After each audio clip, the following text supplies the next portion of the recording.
Most people look strong, but they break the moment life gets hard. They fold under pressure, lash out when criticized, and crumble when things don't go their way. True strength isn't loud. It's not about dominance or control or pretending nothing hurts. It's about mastering yourself, and most will never get there. But don't worry, this is about to change your life. These 3 hours of Stoic wisdom are more than just peaceful background noise. They're quiet steel, forged from the minds of ancient warriors, emperors, and philosophers who learned how to stand still in the middle of chaos. As you drift into sleep, these timeless truths will begin to settle deep into your subconscious. You'll start to unlearn weakness disguised as comfort. You'll stop fearing pain and begin turning it into power. You'll remember that calm is not passive, it's earned, and that real strength is invisible until the world tries to shake it and fails. So let yourself rest. Let go of the day, and allow these hours to build something unshakable inside you. Because when you wake up, you won't just be well rested, you'll be stronger than the day before.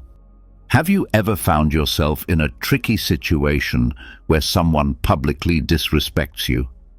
Maybe it was a tactless, sarcastic comment in front of others, or an awkward joke that left you feeling undervalued and humiliated.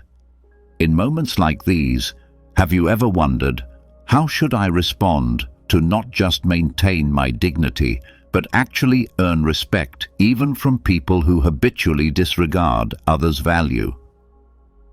Don't worry, you're not alone. We've all experienced moments like this, and the fascinating thing is you have more control than you might think over how you handle them.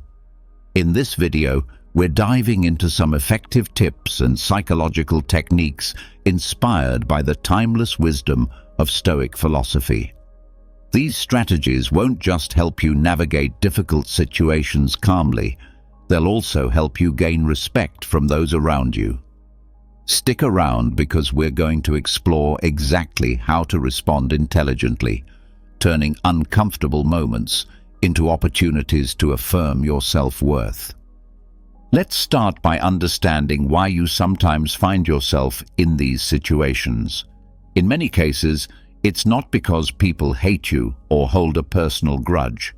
The issue often lies in a kind of opportunism that some people exhibit. These individuals try to elevate themselves by diminishing others. They think that making you appear weak or uncomfortable will make them stand out more. This behavior is common not just in workplaces, but also in social circles and even within families. Stoic philosophy, with its timeless insights, teaches us that respect isn't something you demand or impose on others. Instead, it's about how you conduct yourself, how you build and establish boundaries for your own self-worth. Marcus Aurelius once said, "You have power over your mind, not outside events. Realize this, and you will find strength." In moments like these, your calm and confidence are your ultimate weapons.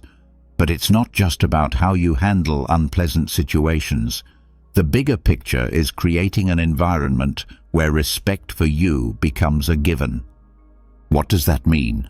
It's about ensuring that no one uses you as a stepping stone to boost their own image. You need to demonstrate that you know your value and won't be shaken by cheap remarks or undermining actions. So, get ready to explore how to apply Stoic philosophy in everyday life. These small but powerful strategies will help you stand your ground in any situation. And if you've ever felt unbalanced or undervalued by others, remember this: respect isn't earned through aggressive comebacks, but through how calmly and steadfastly you control yourself.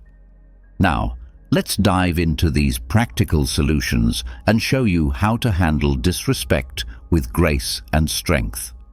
First tip. First impressions. First tip. The first impression matters a lot.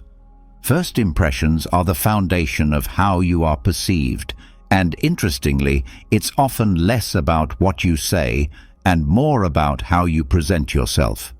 Picture this. You're at an important networking event. Someone walks into the room, scans the crowd, and makes their way toward you. They extend their hand for a greeting, but instead of standing up, you remain seated, offering a quick glance at their hand before shaking it. The result? You've unintentionally conveyed a lack of confidence and signaled that this interaction might not matter much to you. Small actions like this have a massive impact on how others perceive you. The Stoics understood this deeply. They recognized that simple gestures like standing up and maintaining eye contact during a greeting aren't just good manners. They're powerful expressions of confidence and self-awareness. When you rise to shake someone's hand, you're subtly communicating equality, readiness, and mutual respect. This aligns with a key Stoic principle. How you present yourself reflects your values and shapes how others see you. Let me share a story. I once attended a professional seminar where networking was the primary goal among the attendees. One individual stood out. Whether greeting a senior executive or thanking a waiter for refilling his coffee, he always stood up, made eye contact, and engaged fully. It wasn't flashy or overdone, but it left an impression. People respected him, not because of what he said, but because of how he carried himself. He projected confidence and sincerity with every interaction, effortlessly commanding respect. In contrast, I noticed another attendee who remained seated during every greeting. He didn't mean to come across as disinterested, it was simply a habit. Yet, this seemingly minor action created an unspoken barrier. People unconsciously took him less seriously, even though he was just as capable as anyone else in the room. This highlighted an essential truth. Standing up isn't just about politeness. It's about acknowledging the other person's value and asserting your own. The lesson is clear, right? Rising to greet someone is not just an act of courtesy. It's a declaration of how you value yourself and others. Here's where Stoicism comes in. The Stoics didn't focus on things beyond their control. They maximized what they could influence. In this case, it's your behavior, your presentation, and the way you communicate your worth through small yet meaningful actions. If you want to adopt this lesson in your life, start with everyday encounters. Whether you're meeting someone in the office, at a cafe, or even during a virtual meeting, make sure you're fully present. Stand up when greeting someone, maintain eye contact, and project confidence with your body language. These simple gestures not only earn you respect, but also emphasize your inherent value, a reflection of Stoic principles in action. Remember, first impressions aren't just about appearances, they're about showcasing your confidence, self-respect, and the respect you have for others. This is the essence of what Stoicism teaches us. Live with intention, pay attention to the small things, and let those actions define who you are. So, the next time you meet someone, rise to the occasion, look them in the eye, and let your actions speak louder than words. Second tip. When someone interrupts you. When someone interrupts you in public during a conversation, the best thing you can do is fix that person with a firm and determined look. When someone interrupts you during a conversation, especially in a public setting, it can feel downright frustrating. You're trying to make a point, and suddenly someone jumps in, derailing your train of thought. But hold on a second.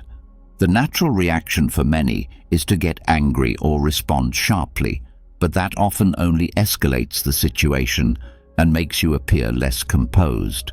So, What should you do? This is where Stoic philosophy steps in to help you handle the moment with calmness and authority. Stoicism teaches us that true strength doesn't come from controlling others, it comes from controlling ourselves. In this situation, a simple, steady gaze can convey a stronger message than any words. Instead of reacting impulsively, pause, look directly at the person who interrupted you with a calm yet focused gaze. Let the silence speak for you. Their behavior is inappropriate, and you won't tolerate being disrespected. This not only demonstrates confidence, but also encourages the other person to reflect on their actions. I remember once during a family dinner, I was sharing a funny story when a relative interrupted to share their own. At first I felt a bit flustered and awkward, but instead of cutting them off mid-sentence, I stopped, looked at them calmly, and waited. The silence lasted only a few seconds, but carried more weight than any words could have. They quickly realized they'd interrupted at the wrong moment, corrected themselves, and allowed me to continue. The rest of the evening was smooth, and I regained control of the conversation without any drama. This strategy works particularly well in public or group settings. By staying composed and in control, you naturally draw attention.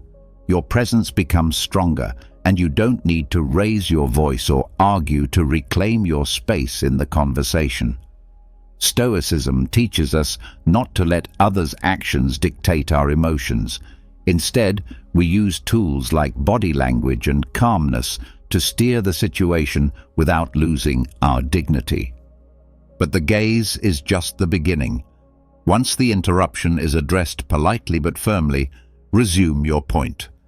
A simple phrase like, "Let me pick up where I left off," not only asserts your right to speak, but also maintains respect for everyone involved.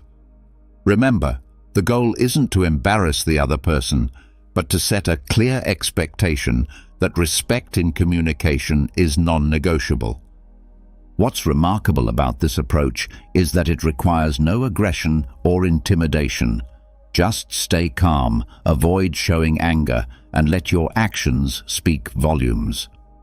When others see you handle interruptions with confidence and intention, they'll not only respect you more, but also reflect on their own behavior. Stoicism reminds us that true power lies in maintaining self-control, even in challenging moments. So, next time someone interrupts you, don't lose your cool. Stand firm, hold your gaze, and show others that you are someone worth listening to. This isn't just about earning respect, it's about expressing your self-worth in a way that's both meaningful and lasting. Third tip: jokes and humiliation. When someone tries to humiliate you with a joke in a group of friends, adopt this strategy. When someone in your group of friends deliberately tries to humiliate you with a joke, your first instinct might be to feel embarrassed or upset. But remember, the way you respond will determine the entire dynamic of the situation. This is where Stoic philosophy can be an incredibly powerful tool, helping you stay calm and take control. Once, during a casual meetup with old friends, one of them decided to mock me in front of everyone by retelling an embarrassing story from our school days. At first, I felt my face heat up, and my immediate reaction was to fire back. But instead of letting my emotions take over, I recalled a Stoic principle. What doesn't harm your essence isn't worth your concern. I smiled, pretended not to have heard the story, and calmly asked my friend to repeat it, maintaining a composed and slightly curious demeanor. Here's the fascinating part. When the person had to retell the joke, its impact significantly diminished. Not only that, but the group started to sense the awkwardness of forcing someone to recount a joke that wasn't landing well anymore. The loud laughter from earlier faded, and the storyteller began to fumble, realizing their attempt at humiliation had backfired. The key here is that asking someone to repeat their joke not only reduces its impact, but also shows that you're unshaken. This approach allows you to maintain your composure while subtly highlighting the other person's inappropriate behavior. Even more importantly, it shifts the dynamic in your favor without resorting to retaliatory tactics or losing your dignity. By choosing this path, you send a powerful message. You're someone with inner strength who won't let small provocations dictate your emotions. This is one of the core lessons of Stoic philosophy, maintaining calm and control in the face of minor life challenges. So how can you apply this principle effectively? First, remember that you don't need to react instantly to every action or word. Pause, take a breath, and think. Second, use silence as a powerful weapon. Silence isn't passive, it creates space for the other person to realize their mistake. Finally, when you do respond, do it with calm confidence. A simple request for them to repeat what they said, spoken in a neutral tone, can have far more impact than arguing or fighting back. Stoicism teaches us that our reactions to uncomfortable situations reflect our character and inner values. Every time you stay calm and refuse to be drawn into negativity, you not only gain the respect of others, but also reinforce your own self-respect. So, the next time someone tries to mock you in front of others, remember you have complete control over how the story ends, and with calmness and clarity, you'll always come out on top. Fourth tip: a question in response. Tip 4. When someone is trying to provoke you or make you angry, you can use a very effective psychological technique. Have you ever faced a situation where someone deliberately tried to provoke you or hurt you, and instead of reacting immediately, you managed to handle it gracefully? Imagine this. You're at a family gathering, and someone makes a pointed remark about a failure in your career in front of everyone. It's the kind of comment that feels like a dagger to your heart, digging into a pain you've been trying to move past. Suddenly, all eyes are on you, waiting to see how you'll respond. In that moment, instead of reacting defensively or trying to explain yourself, you take a brief pause, stay calm, and ask, "Hey, does anyone know a good bakery nearby? I was thinking about picking up something for the next get-together." That simple question instantly changes the energy in the room. The person trying to provoke you is left flustered, unsure of how to proceed, and the conversation quickly shifts to a new, more neutral topic. Not only did you avoid escalating the situation, but you also turned an uncomfortable moment into one that worked in your favor. This strategy of asking an unrelated question is more than just a clever tactic.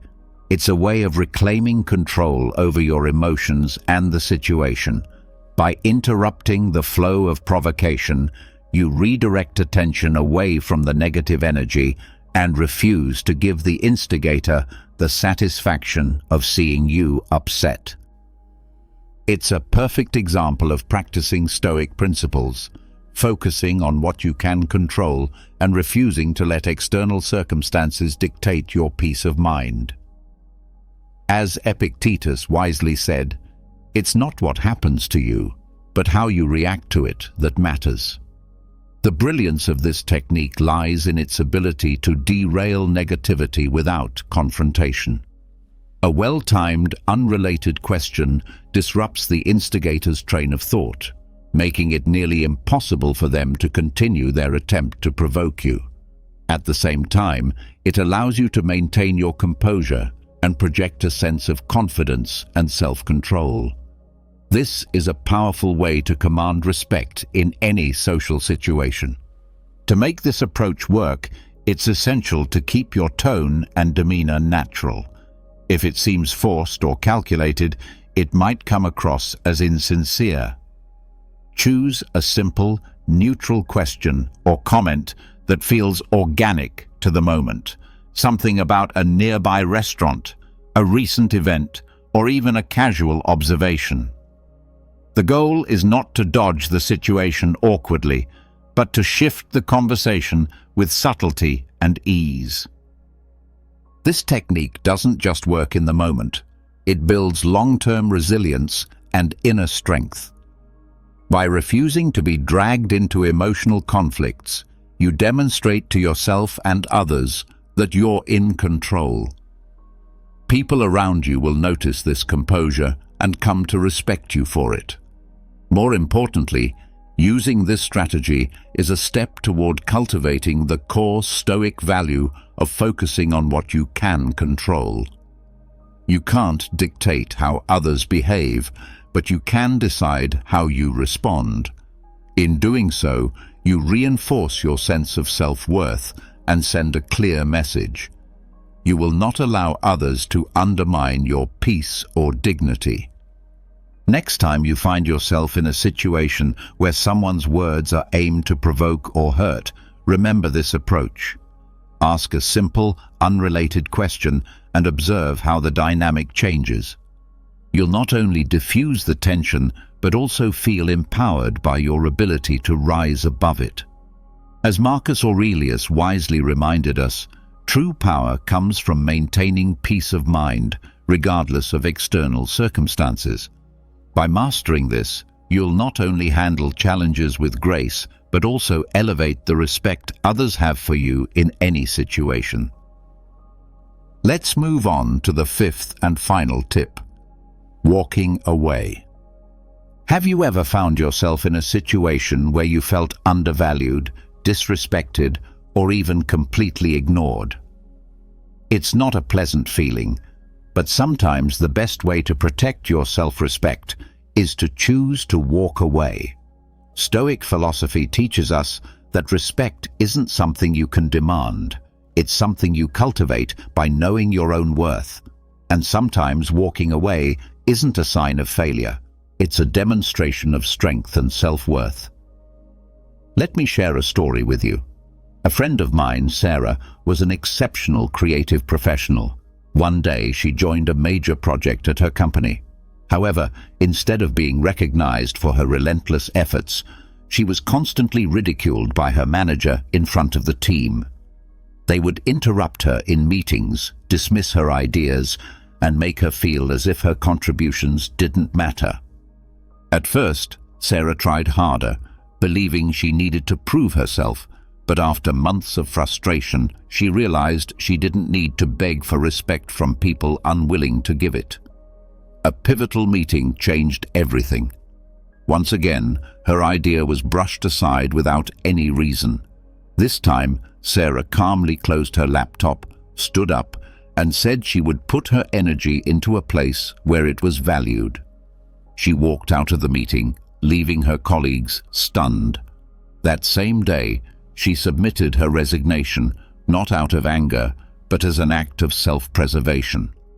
A few months later, Sarah joined another company in a leadership role, where she was not only respected, but celebrated for her talents. Sarah's story isn't just about leaving, it's about choosing where to invest your energy. Walking away doesn't signify weakness. On the contrary, it demonstrates that you understand your value and refuse to stay in an environment that undermines it. Stoic philosophy teaches us that the only thing we can truly control is how we respond to situations. While you can't force others to respect you, you can decide not to remain in a place where respect is absent. The most powerful part of walking away is that it's not about creating drama or proving a point. It's a personal decision, quiet but resolute. It's a way of telling yourself, I am worth more than this. Marcus Aurelius emphasized, you have power over your mind, not outside events. Realize this, and you will find strength. Staying in a disrespectful environment is choosing to let others diminish your value. So how do you know when it's time to walk away? It's when you realize that all your efforts to build respect have been met with indifference. When you feel you're constantly fighting to be recognized, don't wait until your self-esteem has been eroded. Listen to yourself, and if necessary, choose to leave, because being an absence that's respected is far better than being a presence that's diminished. Walking away is not about surrendering. It's about setting boundaries. Stoic philosophy teaches us not only to control our emotions, but also to safeguard our sense of worth. The next time you find yourself being devalued, remember that sometimes the most respectful action you can take is to leave the table where your worth isn't recognized. Respect isn't begged for, it's built by how you decide to treat yourself.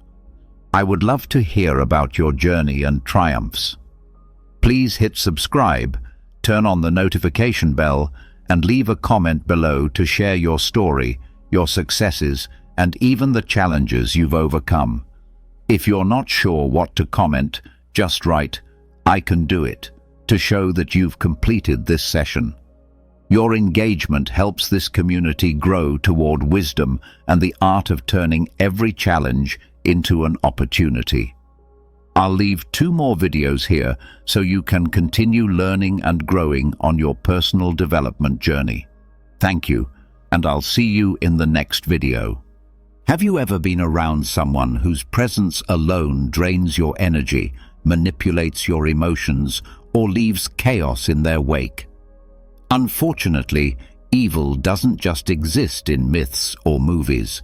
It's real, it's around us, and even more unnerving, it often operates in subtle ways.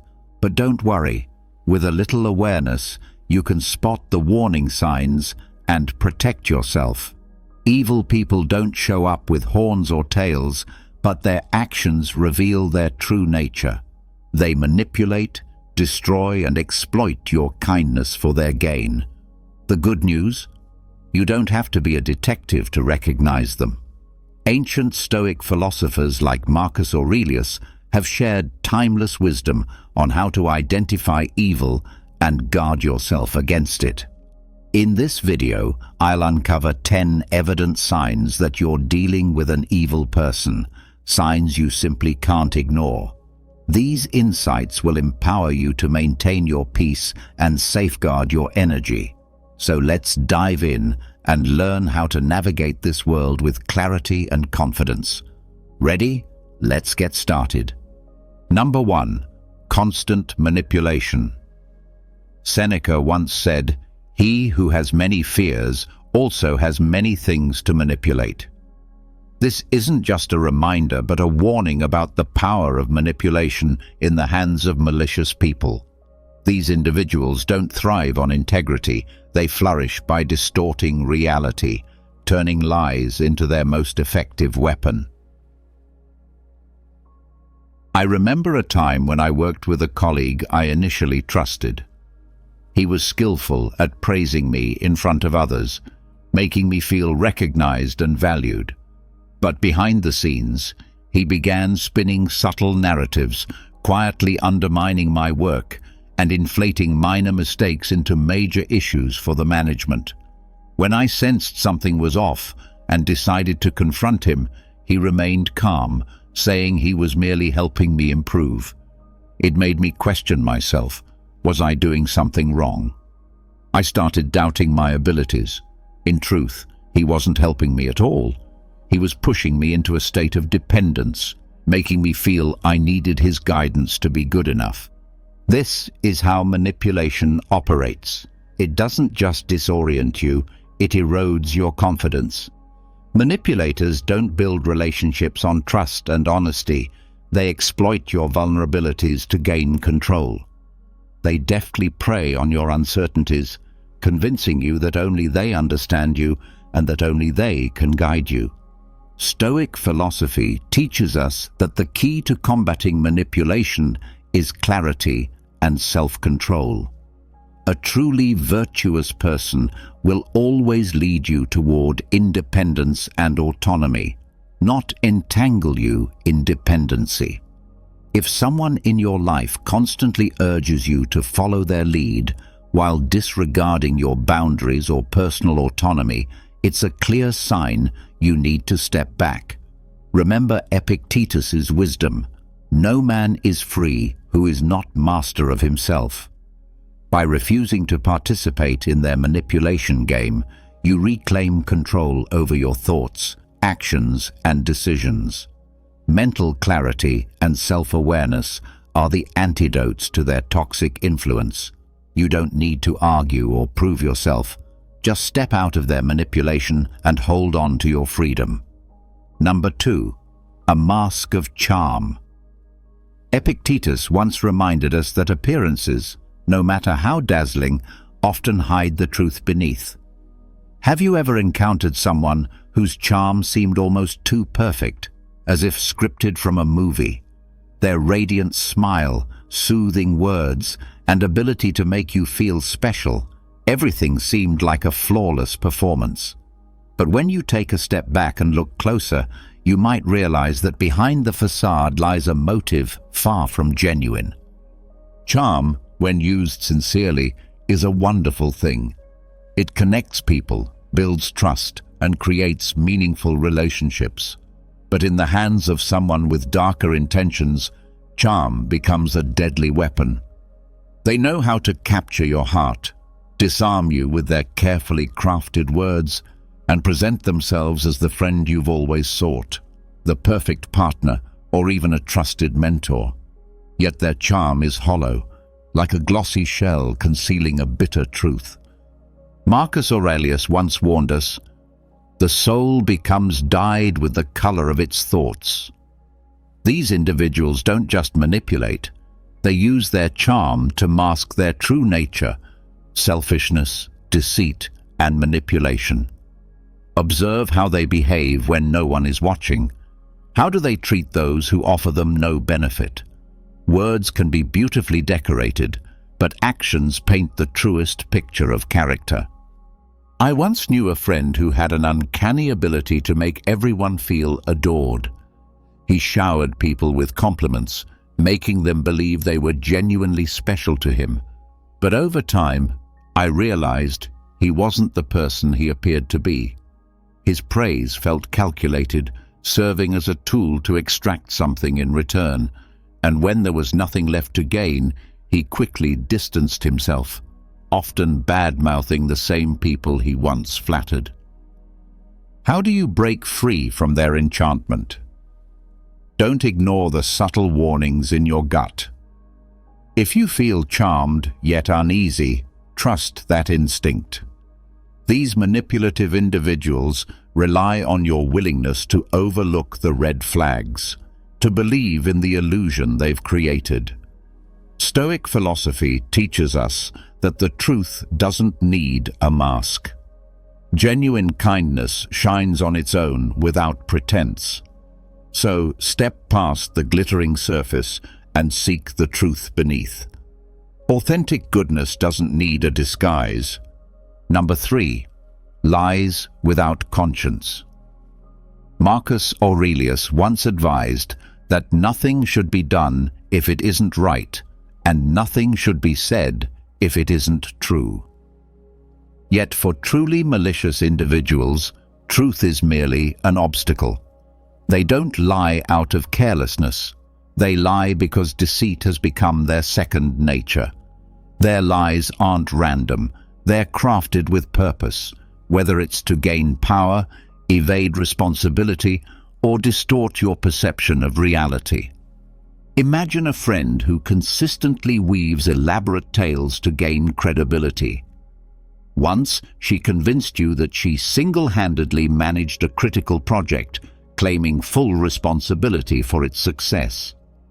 But upon closer inspection, every document and email you reviewed proved otherwise.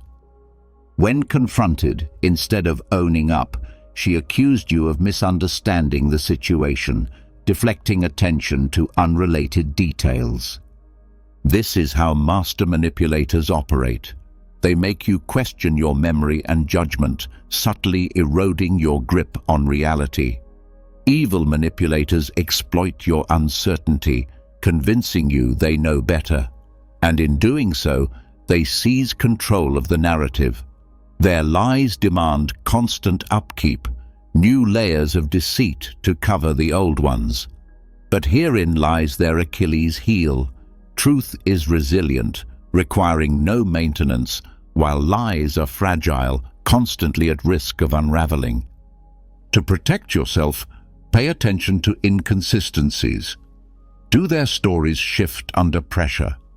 Are their actions aligned with their words? Stoic philosophy teaches us to focus on actions as they reveal a person's true character. When you spot discrepancies between someone's words and actions, trust your observations over their claims. Ask questions, demand transparency, and most importantly, set boundaries. Honesty isn't just the foundation of relationships, it's a mirror reflecting integrity. And when dishonesty persists, don't hesitate to walk away. Stoicism reminds us that real strength lies in mastering ourselves and distancing from what undermines our values and peace. So the next time you encounter someone who lies without conscience, hold your ground, focus on their actions, and safeguard yourself against their web of deceit. Number 4. Lack of empathy. Seneca once observed that humans are social creatures, not meant to live solely for themselves. Empathy is the bridge that connects us, allowing us to share in the joys and sorrows of others. Yet for the truly malicious, other people are nothing more than pawns in their self-serving games. They do not genuinely care about your happiness or pain unless it aligns with their personal agenda. The lack of empathy is not just a flawed character, it's a glaring window into a hollow soul. Imagine this. You're sitting across from a friend, pouring your heart out about a struggle that's been weighing you down. Instead of support, they deflect. "Oh, you think that's bad? Let me tell you about my day," they retort, dismissing your vulnerability as trivial. This is not an isolated act, it's a pattern.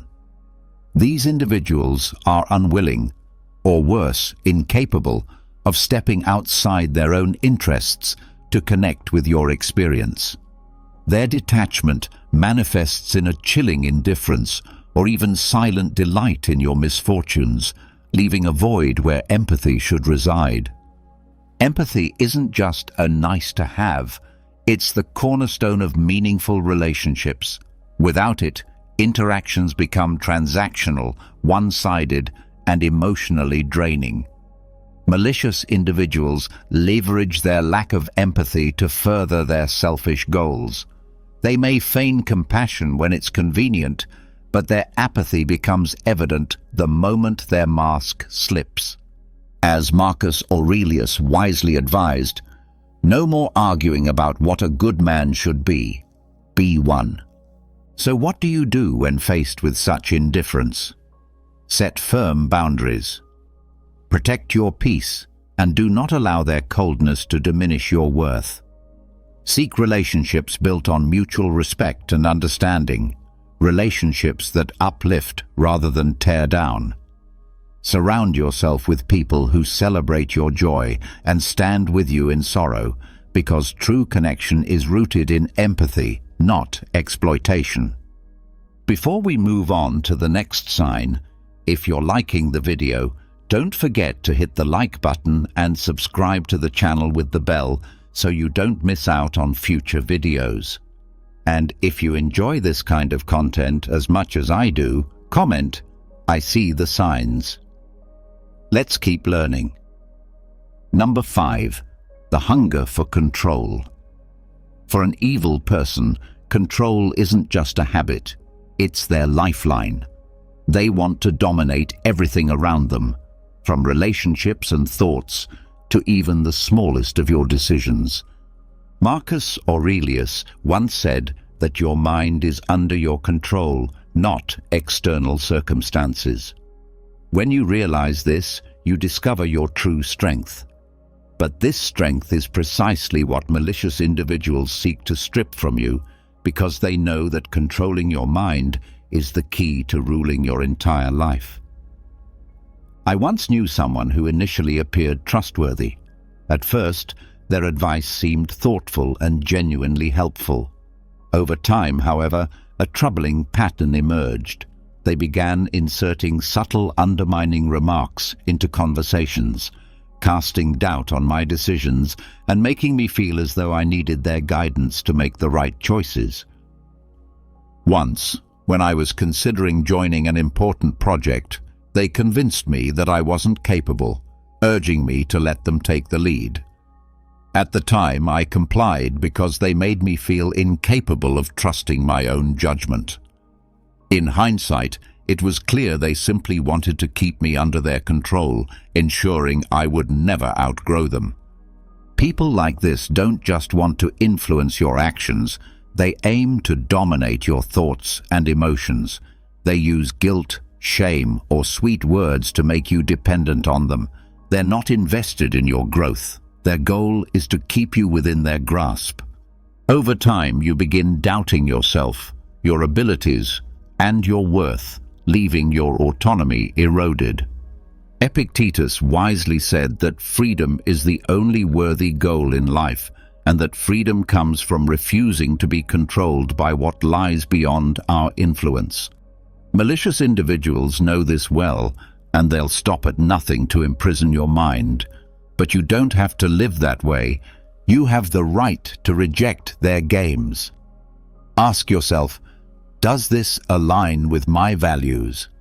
And use that question as a compass to guide your actions.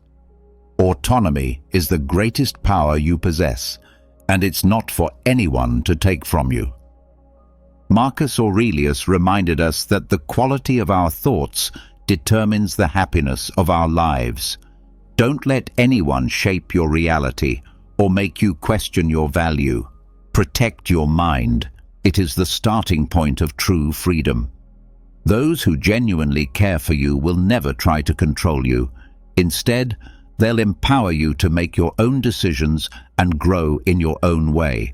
So stand firm, hold your ground, and let your mind lead you to the freedom you deserve. Number 6. Blame, games, and deflection. Seneca wisely observed that people often prefer trust over judgment. This is precisely what manipulative individuals exploit to their advantage. Instead of taking accountability, they craft stories that cast themselves as victims in every situation. By blaming others and deflecting responsibility, they not only avoid consequences, but also shift the burden onto someone else with an unsettling finesse. As Seneca noted, the truth stands firm without justification, while lies always require elaborate stories to sustain them. Imagine dealing with someone who always evades accountability. Every time something goes wrong, they avoid admitting their mistakes and instead blame you or external circumstances. Once, I worked on an important project with a close friend. When things started going south, rather than owning up to her oversights, she was quick to criticize my organizational approach, leaving me questioning whether I was the problem. What made it worse was her subtle tone, as if she was merely offering constructive feedback. After multiple instances, I realized I was being manipulated into bearing the brunt of every error. These individuals excel at crafting narratives that distort reality and cloud your judgment. They manipulate emotions, making you feel guilty even when they are at fault. They rely on your sensitivity and trust to weave a story in which they are always the victim, and you somehow become the villain. Marcus Aurelius reminds us that the truth stands on its own. When faced with such individuals, it's crucial to maintain an objective perspective and resist letting emotions dictate your reactions. Stay anchored in facts and don't hesitate to question or refute false claims. When they try to shift blame, calmly but firmly demand clarity. This approach not only keeps you from falling prey to their blame games, but also reinforces your own integrity. To handle such people, establish clear boundaries. Refuse to engage in the psychological games they construct to dodge responsibility. Instead, stand firm in your truth, ensuring they cannot manipulate or distort reality. Integrity and accountability are hallmarks of a strong character. When someone consistently refuses to take responsibility, their true nature becomes evident. Your job is to protect your peace and steer clear of their games. Number 7. The pleasure of pain. One of the most chilling traits of a truly malicious individual is the satisfaction they derive from others' suffering. Epictetus wisely advised, "Associate with those who make you better." Yet for these individuals, they are not interested in growth or support. They seek opportunities to degrade and find joy in the pain around them. Whether subtle or overt, this toxic pleasure is a clear signal that you should distance yourself.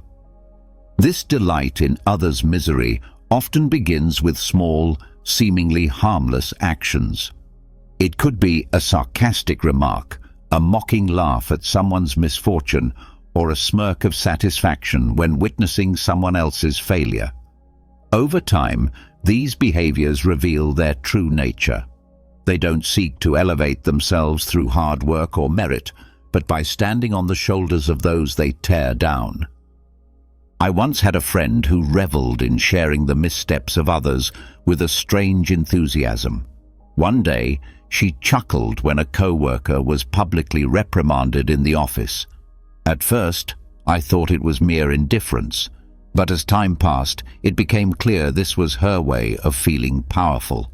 Instead of offering support or empathy, she magnified others' struggles to make herself appear superior.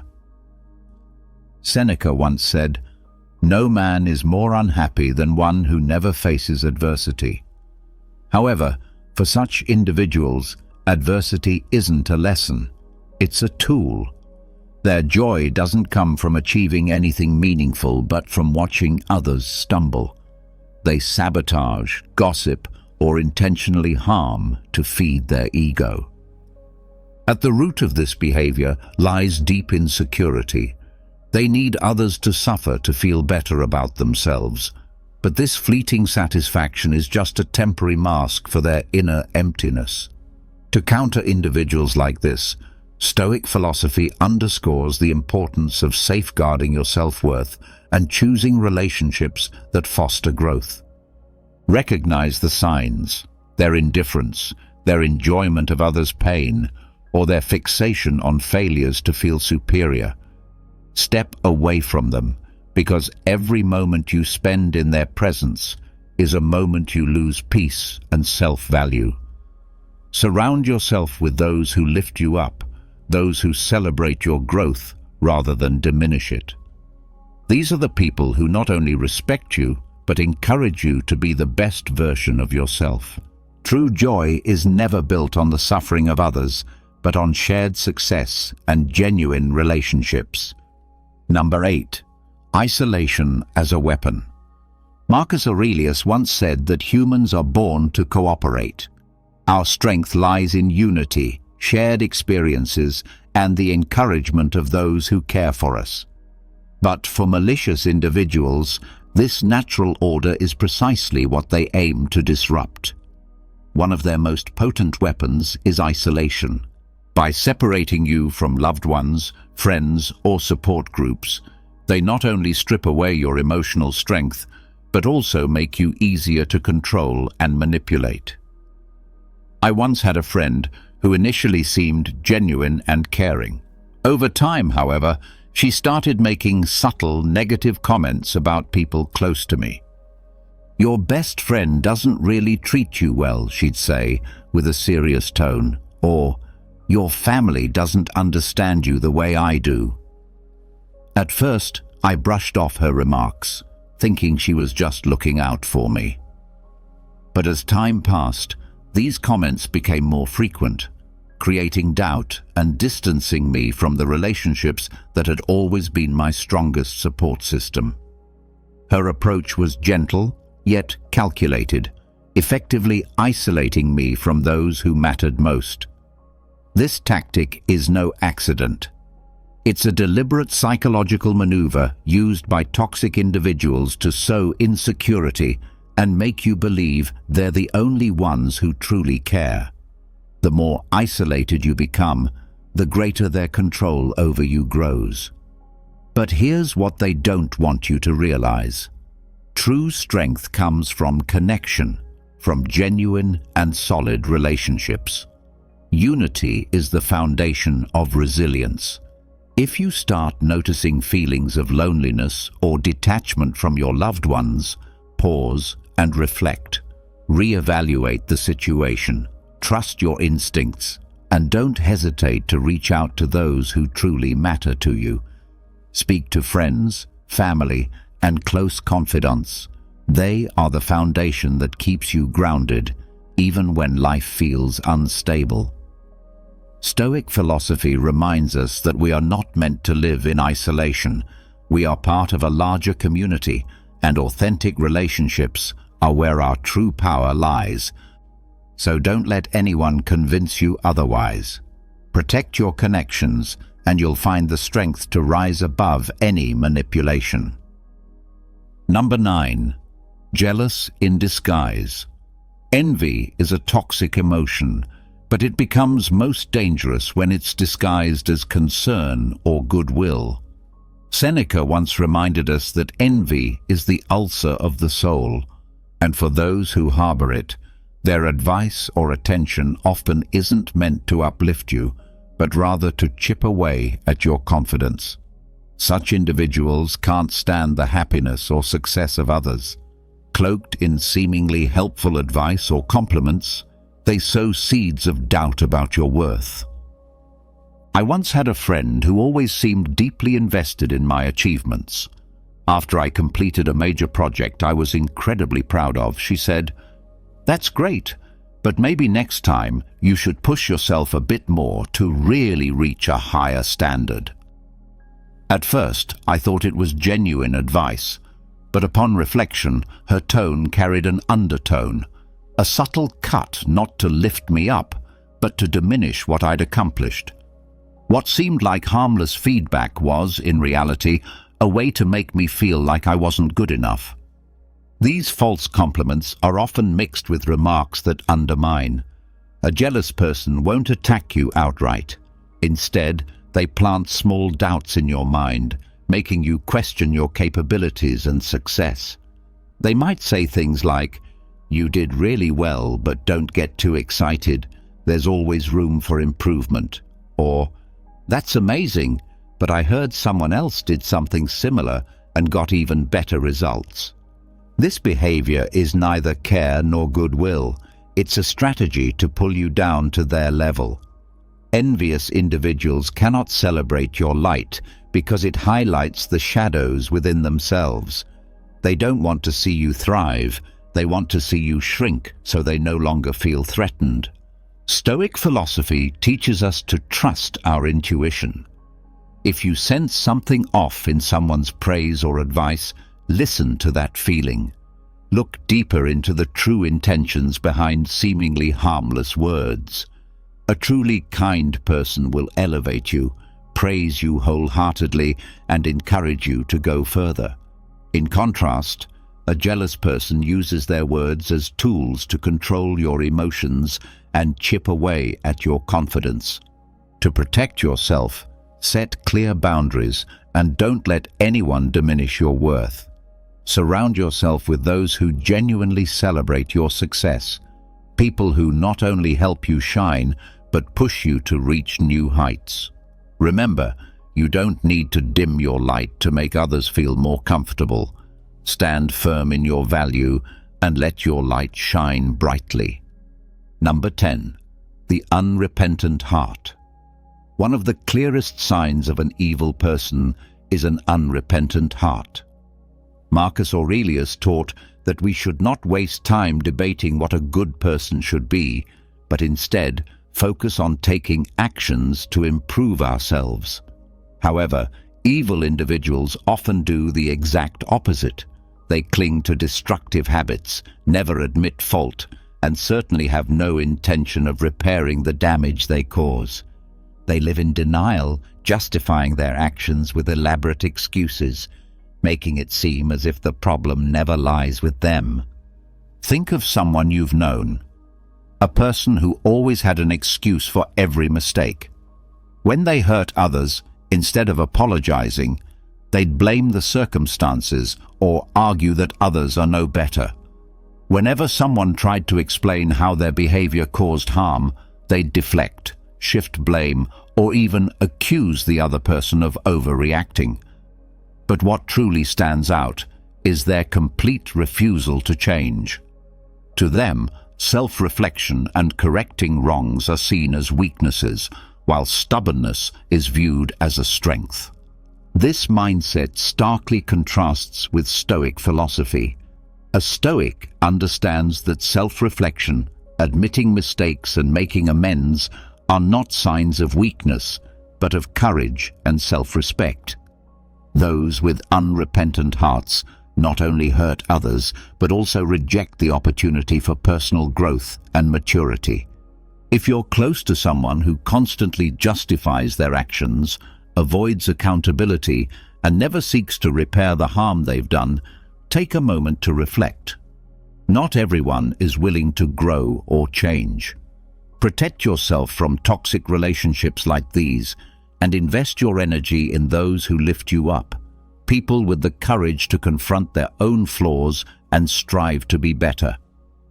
Marcus Aurelius reminded us, focus your mind on thoughts and people who elevate the quality of your life. So we've just walked through 10 evident signs that there might be an evil person lurking close to you. Chilling, right? But remember, awareness is your most powerful weapon. Evil people can only manipulate you when you're unaware of their tactics. Once you recognize their strategies, you not only protect yourself, but also shield your inner peace from their chaos. Marcus Aurelius taught us that true strength lies in mastering your mind and your reactions. Don't let toxic individuals invade your mental space or disrupt your serenity. Set boundaries, stand firm, and keep shining, because your light is the very thing they fear most. If you found this video helpful, hit that like button, subscribe to the channel, and comment, "I see the signs," to let the world know you're ready to safeguard yourself from negative influences. Thank you for watching, and I'll see you in the next video, where your wisdom will continue to grow. We're about to explore 7 habits that completely transformed my life in just 1 week. Yes, you read that correctly. 1 week. I know it sounds almost unbelievable, but trust me, these aren't the typical tips you hear all the time. These are real, honest habits that I personally incorporated into my daily routine. I experienced the struggles, the breakthroughs, and the growth, and the change I underwent was nothing short of amazing. I'm excited to share these with you because they've made such a profound difference in my life, and I believe they can do the same for you. Whether you're aiming to boost your productivity, improve your mental health, or make a positive change in your daily life, these habits can help you get there. So grab a cup of coffee, get comfortable, and let's dive in. Stick with me until the end, because these habits aren't just theoretical. They're practical steps that you can begin implementing today. I'll also share personal stories and insights from my own journey, giving you a candid look at how these habits worked for me. Let's get started. The first habit that truly changed my life was waking up early. Let's be real, I was never a morning person. My bed was my sanctuary, and I used to hit the snooze button far too many times. Mornings always felt rushed, and I often felt like I was starting my day off wrong. but I decided to try waking up early, and let me tell you, it was a game changer. I began setting my alarm for 5 a.m., and the first few days were tough. I dragged myself out of bed, feeling groggy and questioning whether this was worth it. But I pushed through, and by the third day, something incredible happened. I began to appreciate the peacefulness of the early morning hours. There was something almost magical about being up before the rest of the world, when everything was still and calm. With those extra hours in the morning, I had time for things I'd never been able to fit into my day before. I started with some light exercise, nothing intense, just stretching or a short jog around the neighborhood. This helped wake me up and energized me for the rest of the day. I also took time to meditate and set my intentions for the day. These few moments of mindfulness had a huge impact on my overall mindset and productivity. An unexpected benefit of waking up early was that I no longer felt rushed. I had plenty of time to enjoy a healthy breakfast, savor my coffee, and plan out my day. This calm, unrushed start set a positive tone for the entire day. I felt more organized, less stressed, and had a greater sense of control over my time. One memory that stands out was the morning I watched the sunrise from my balcony. It was such a simple moment, but deeply beautiful. As the sky changed colors and the world slowly came to life, I felt an overwhelming sense of gratitude and peace. It was in that moment that I truly understood the power of waking up early. I encourage you to give it a try, even if it's just for a week. Start by waking up just 15 minutes earlier than usual and gradually increase that time. You might be surprised by how much of a positive impact it can have on your life. It's not just about gaining extra hours in the day, it's about using those hours to create a more mindful, intentional, and fulfilling start to your day. Speaking of daily habits, daily exercise was habit number 2 that truly transformed my life. Let me be upfront. I wasn't always the most active person. I used to find every excuse in the book to avoid working out. I'm too tired, I don't have time, or I'll start tomorrow. Sound familiar? But one day, I decided that enough was enough. I made a commitment to move my body every single day for a week, and the results were incredible. I started small, just 20 minutes a day, mixing up yoga, jogging, and strength training. I wanted to keep things interesting so I wouldn't get bored and quit halfway through. The first few days were tough. My muscles were sore, and I felt exhausted, but I reminded myself why I was doing this, to feel better both physically and mentally. By the 4th day, something amazing happened. I woke up feeling more energized. My mood had improved drastically. I was less irritable and much more positive. I realized that those 20 minutes of exercise weren't just about burning calories or building muscle. They were about giving myself time to focus on me, to release stress, and to boost my endorphins. One morning, I remember lacing up my sneakers for a jog. It was a crisp, clear day, and as I ran, I felt a sense of freedom and clarity that I hadn't experienced in a long time. It was just me, the open road, and my thoughts. That connection to myself and the world around me was truly empowering. I also started to see physical changes. My posture improved, I felt stronger, and I noticed a difference in my overall fitness. But the biggest change was in my mindset. Exercise became my time to disconnect from the world and reconnect with myself. It became a form of self-care rather than a chore. Another personal highlight was trying yoga for the first time. At first, I was hesitant, thinking I wasn't flexible enough or that it wouldn't be a real workout. But after a few sessions, I fell in love with it. Yoga taught me to be present, to breathe deeply, and to listen to my body. It was a transformative experience that went beyond just physical benefits. Incorporating daily exercise into my routine made me realize that taking care of my body directly impacted my mental health and overall happiness.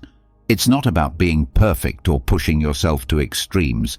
It's about finding a form of movement that you enjoy and making it a regular part of your life. So if you're like I was, struggling to get started, my advice is to begin small.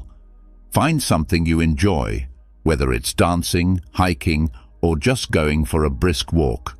Commit to just a few minutes a day and gradually build up from there. Trust me, the benefits you'll experience will be well worth the effort. Exercise is a habit that can transform not just your body, but your entire outlook on life. Habit number 3 is journaling. Now, I used to think journaling was just for people who had loads of free time or were naturally introspective. I was skeptical. I mean, who has time to sit down and write about their day when there's so much going on? But after just 1 week of consistent journaling, my perspective completely shifted, and it became a cornerstone of my personal growth journey. I started simple. Every night before bed, I dedicated just 10 minutes to journaling. I bought a plain notebook and a pen that felt comfortable in my hand.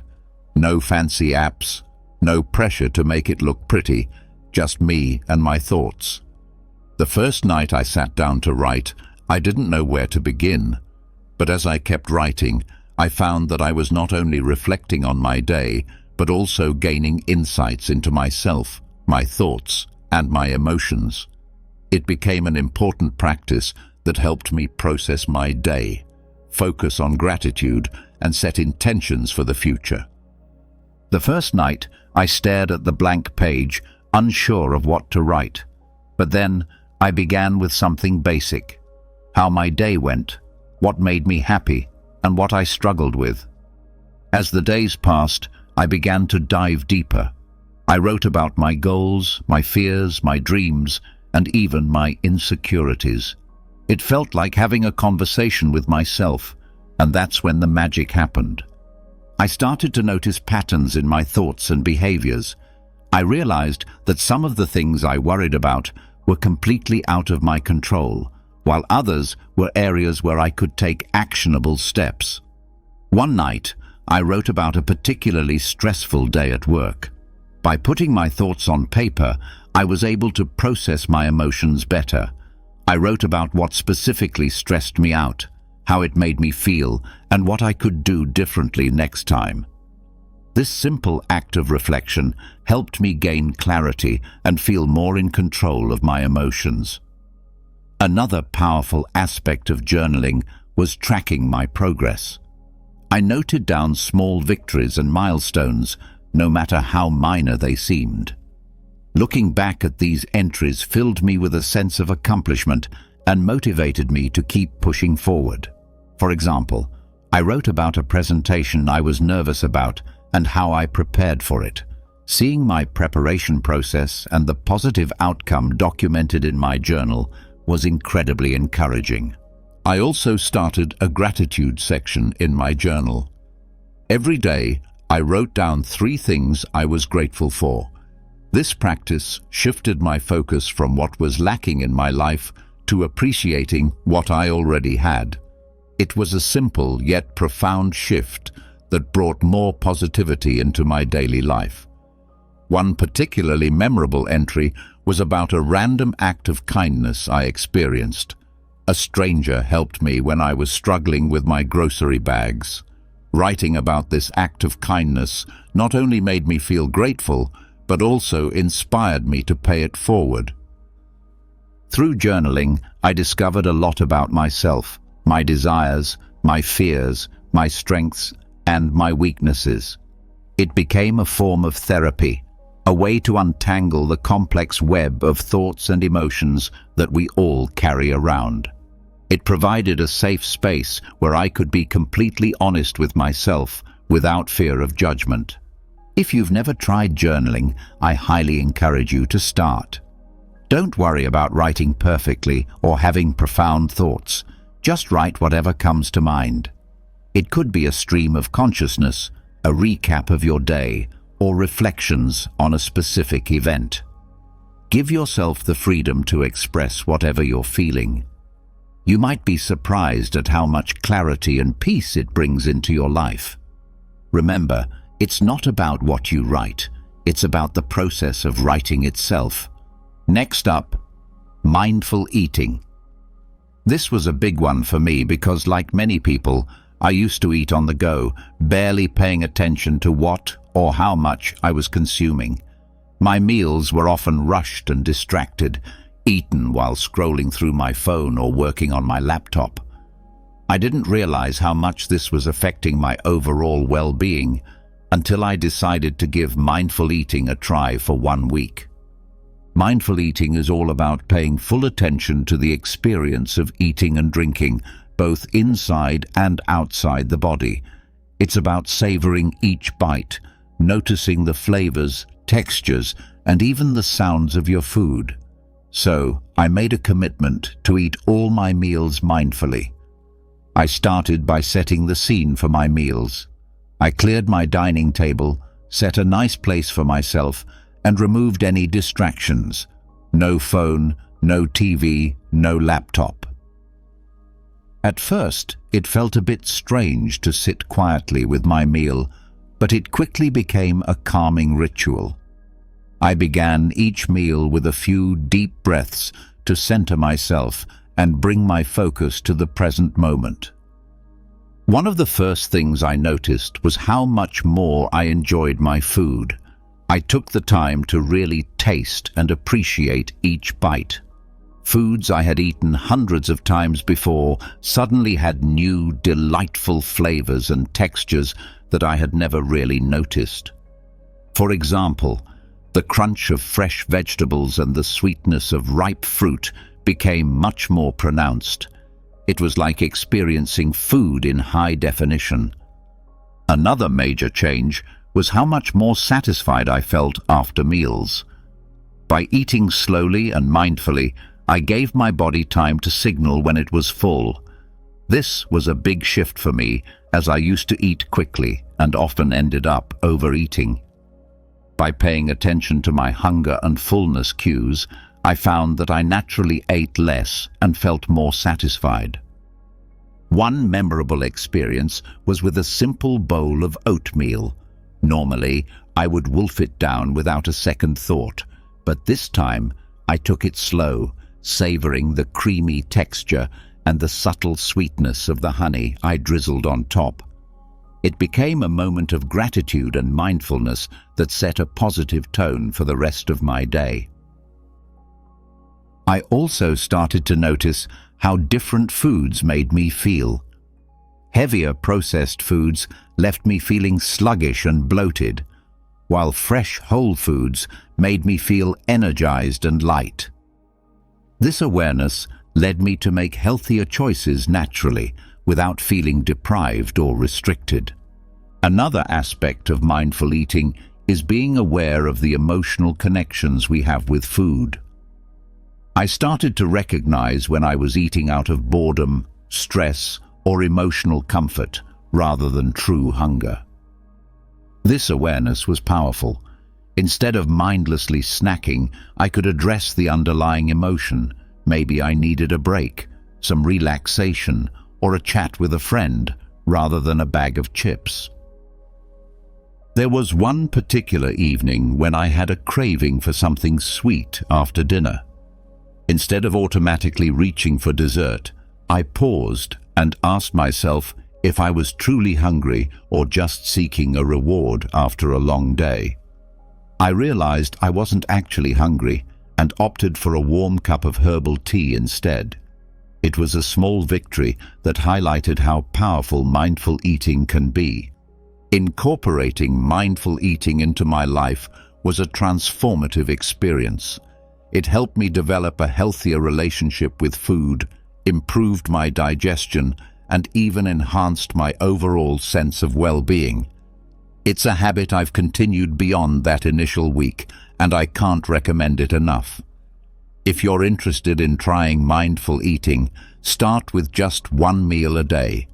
Sit down without distractions, take a few deep breaths, and savor each bite. Pay attention to the flavors, textures, and how the food makes you feel. You might be surprised at how this simple practice can change your entire eating experience. It's a wonderful way to reconnect with your body and truly appreciate the nourishment that food provides. Now, habit 5, limiting screen time. This one was particularly challenging for me, and I suspect it might be for many of you as well. We live in a digital world, and it's so easy to get sucked into endless hours of scrolling through social media, binge-watching shows, or checking emails. I realized that all the screen time was taking a toll on my mental health, productivity, and even my sleep. So, I decided to set some boundaries and see what happened. First, I set a daily limit of 1 hour for non-work-related screen time. This meant no mindless scrolling through Instagram, no endless YouTube marathons, and no late-night TV binges. It was tough at first. I had become so accustomed to filling every spare moment with screens, but I knew I needed to make a change. The first thing I noticed was how much more time I had in my day. I hadn't realized how much of my time was being eaten up by screens until I consciously limited it. With those extra hours, I found myself rediscovering old hobbies and interests that I had neglected. I picked up a book I had been meaning to read, started doodling and drawing again, and even tried my hand at cooking new recipes. One evening, instead of watching TV after dinner, I decided to take a walk in the park. The fresh air, the sounds of nature, and the simple act of moving my body felt incredibly rejuvenating. It was a stark contrast to the usual screen-induced lethargy. That walk became a cherished part of my daily routine, something I looked forward to and enjoyed immensely. Another significant change was in my sleep quality. I used to take my phone to bed, scrolling through social media or watching videos until I felt sleepy. But this habit often left me feeling wired and restless, leading to poor sleep. By limiting screen time, especially before bed, I found it much easier to wind down and fall asleep. I started a bedtime routine that didn't involve screens, reading a physical book, meditating, or simply reflecting on my day. This change led to deeper, more restful sleep and made a huge difference in my overall energy levels. I also noticed improvements in my mental health. Without the constant barrage of news updates, social media comparisons, and digital distractions, I felt less anxious and more present. I was more focused during conversations, more attentive to the people around me, and more engaged in my daily activities. It was like a fog had lifted, allowing me to see and experience life more clearly. One particularly memorable day was when I spent an entire afternoon at a local cafe with just a notebook and a pen. I wrote down my thoughts, planned some goals, and even sketched a bit. It was such a peaceful and productive time, free from digital interruptions. I felt more connected to myself and my surroundings in a way that screens had never allowed. Of course, there were moments of temptation and slips along the way, but each time I noticed myself reaching for my phone out of habit, I gently reminded myself of the benefits I was experiencing and redirected my focus to something more fulfilling. Limiting screen time isn't about completely eliminating technology from your life. It's about creating a healthier balance and being more intentional with your time. If you're feeling overwhelmed or disconnected, I encourage you to try setting some screen time boundaries.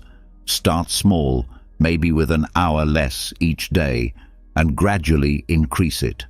Use that extra time to reconnect with yourself, your loved ones, and the world around you. You might be surprised at how much richer and more fulfilling life can be when you step away from the screens and engage more with the real world.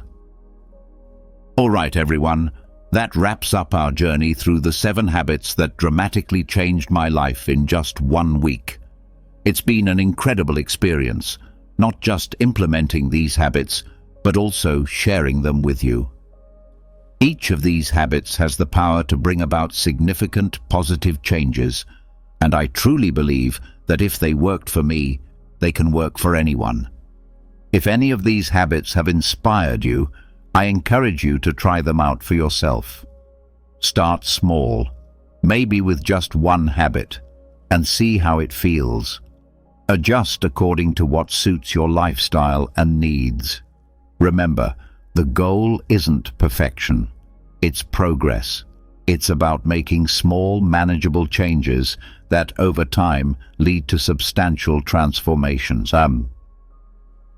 I'd love to hear about your experiences, so please drop a comment below sharing which habit you're thinking of adopting or any questions you might have about getting started. Your feedback and stories are what make this community so amazing and supportive. And if you found this video helpful, don't forget to like, subscribe, and hit the notification bell so you won't miss any of our future content. We have lots more insights and tips coming your way that you won't want to miss. Sharing this video with friends or family who might benefit from these habits could also make a huge difference in their lives. Thank you so much for watching, and remember, small changes lead to big results. Let's keep growing, keep evolving, and turn our everyday routines into powerful moments of self-improvement. See you in the next video. Stay awesome, everyone. Have you ever been in a heated argument, feeling like you're about to explode? We've all been there, whether it's a disagreement in the office, a fight with a loved one, or a heated debate online. But what if I told you there was a way to navigate conflict without using fists, figuratively or literally? The ancient Stoics, masters of emotional control and reason, have incredible strategies for facing your enemy with grace and poise.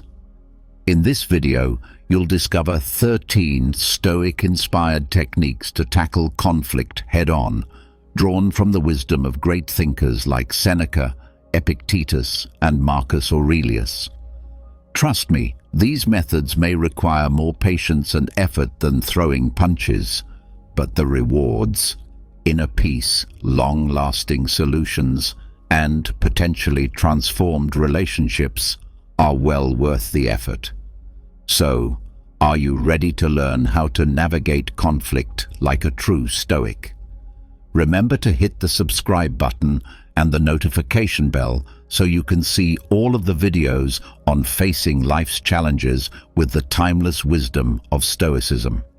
Remember, your most significant victory lies not in external battles, but in mastering your mind and heart.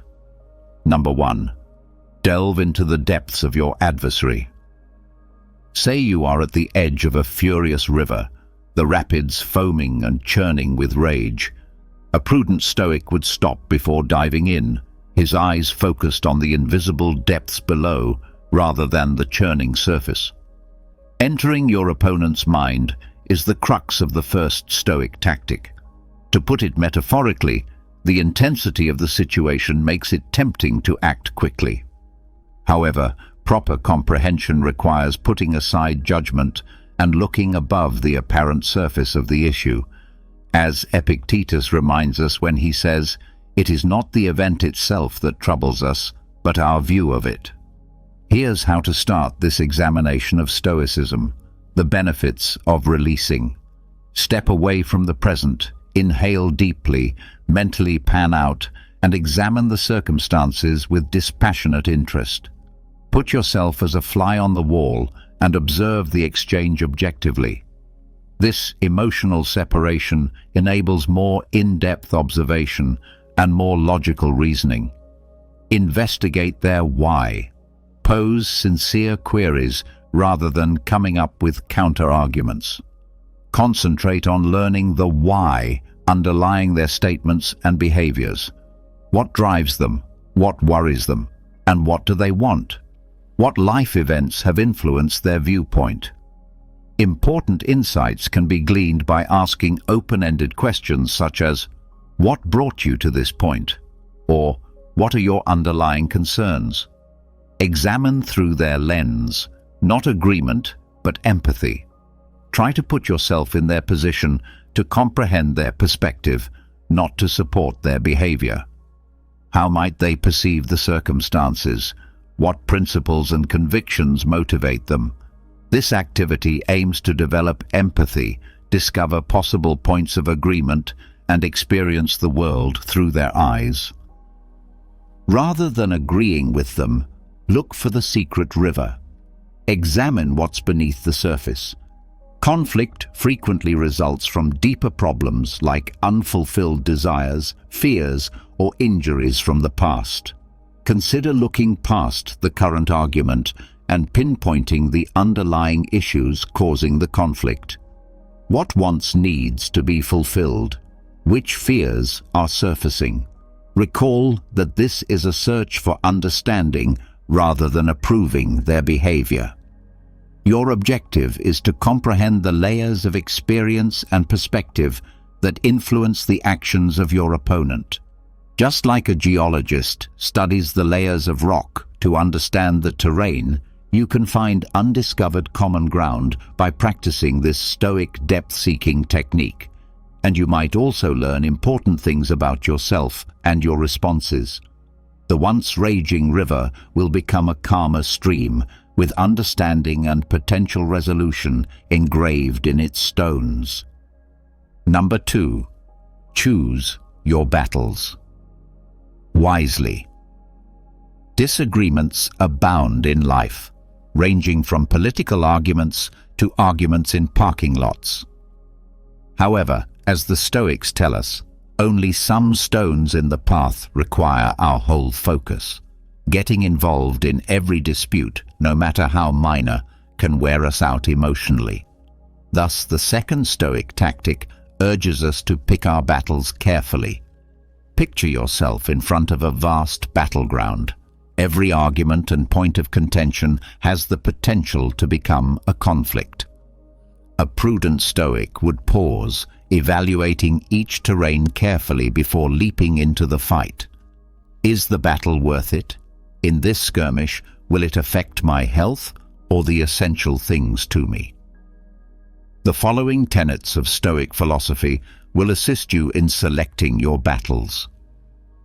The Seneca test. Pause and consider. Consider Seneca's wise words. The greatest remedy for anger is delay.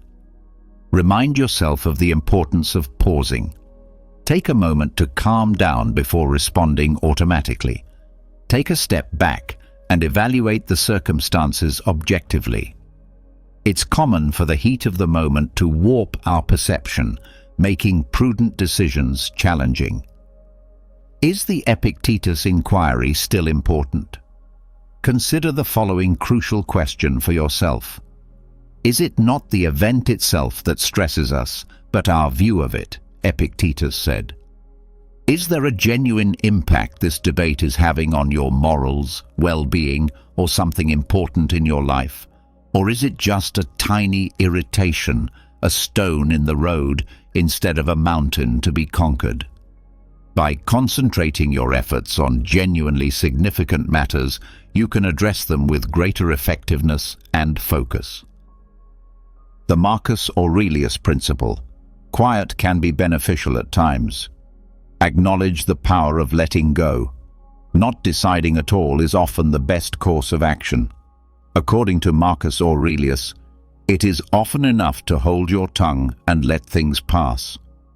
Simply ignoring small slights or deciding against getting into pointless arguments can be incredibly self-controlling ways to maintain your inner calm.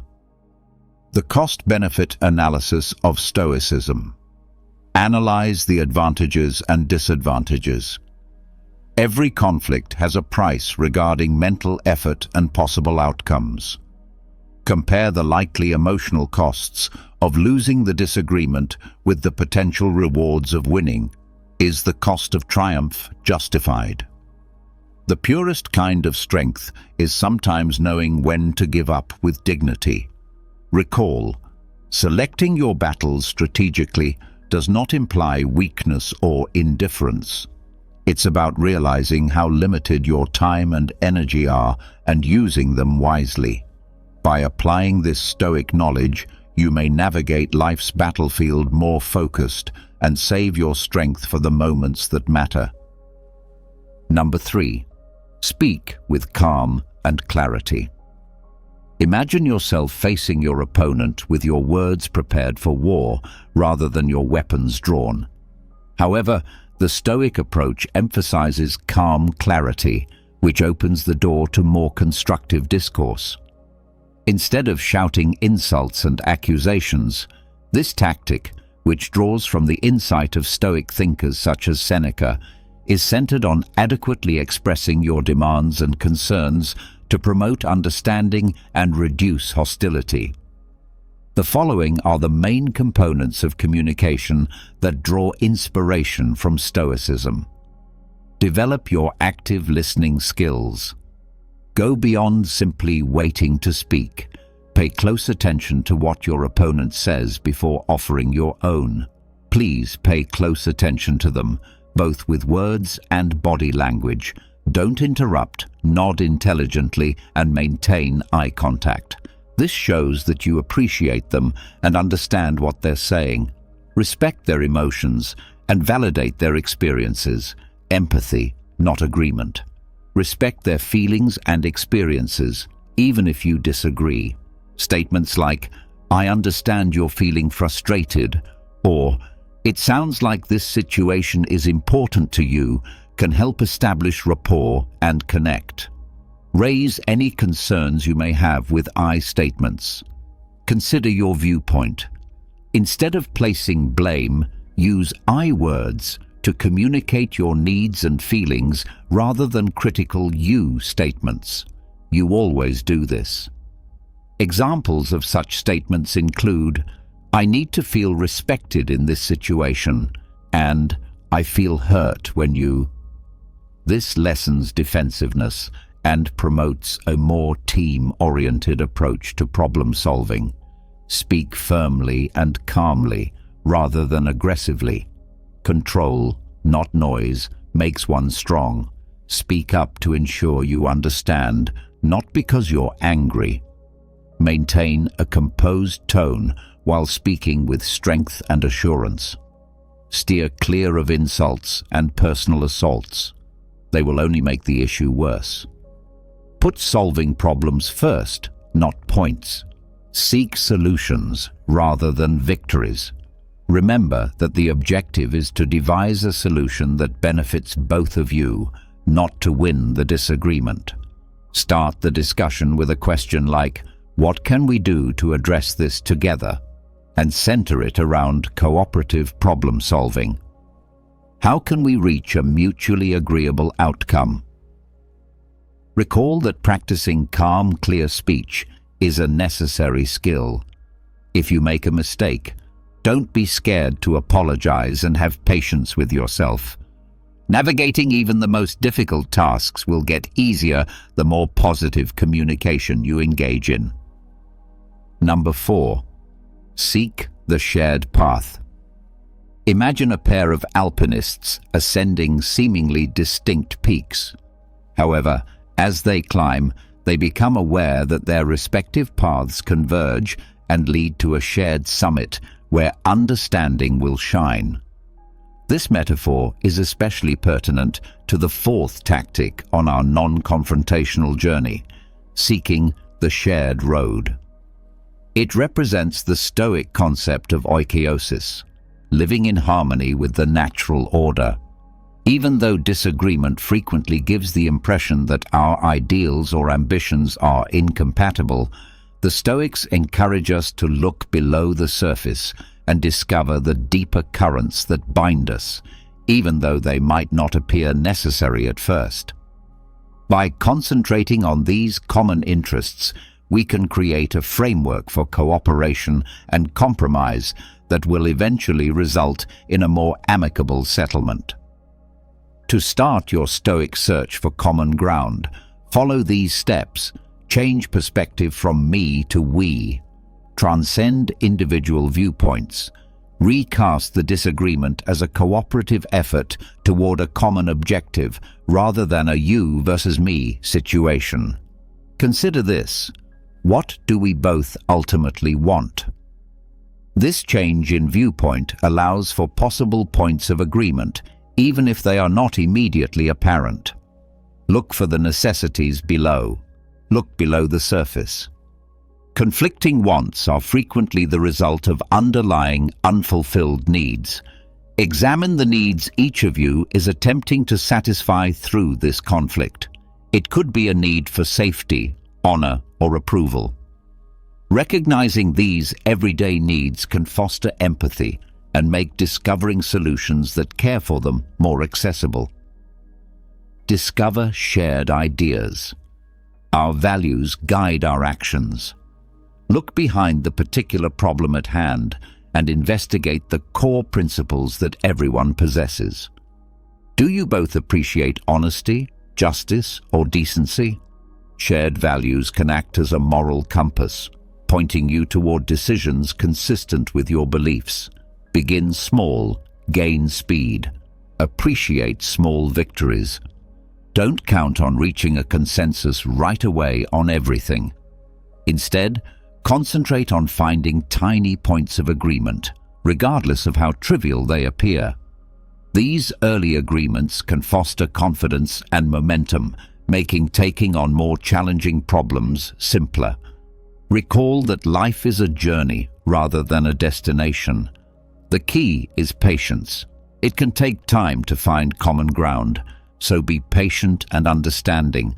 Recognize accomplishments, accept failures, and remember that every step toward cooperation is a step away from confrontation. You set off on a path beyond simple solutions using this Stoic technique. By seeing the connections between your experiences and laying the groundwork for a more peaceful future, you look for a standard route. Remember that those who ascend together, guided by the light of shared ideals and interests, will reach the height of understanding. Number 5. Appeal to their inner values. Imagine yourself before a massive oak tree, its roots firmly entwined with the soil. It will take more than just raw force to move the oak. On the other hand, a prudent Stoic would be aware of the influence of the elements, such as wind and water, which might subtly nudge something toward its ideals by whispering in its ear. This metaphor exemplifies the Stoic tactic of appealing to inner ideals, a potent instrument for skillfully and peacefully resolving disputes. We direct our attention to the rich soil of their values and ideas rather than taking direct aim at their persona.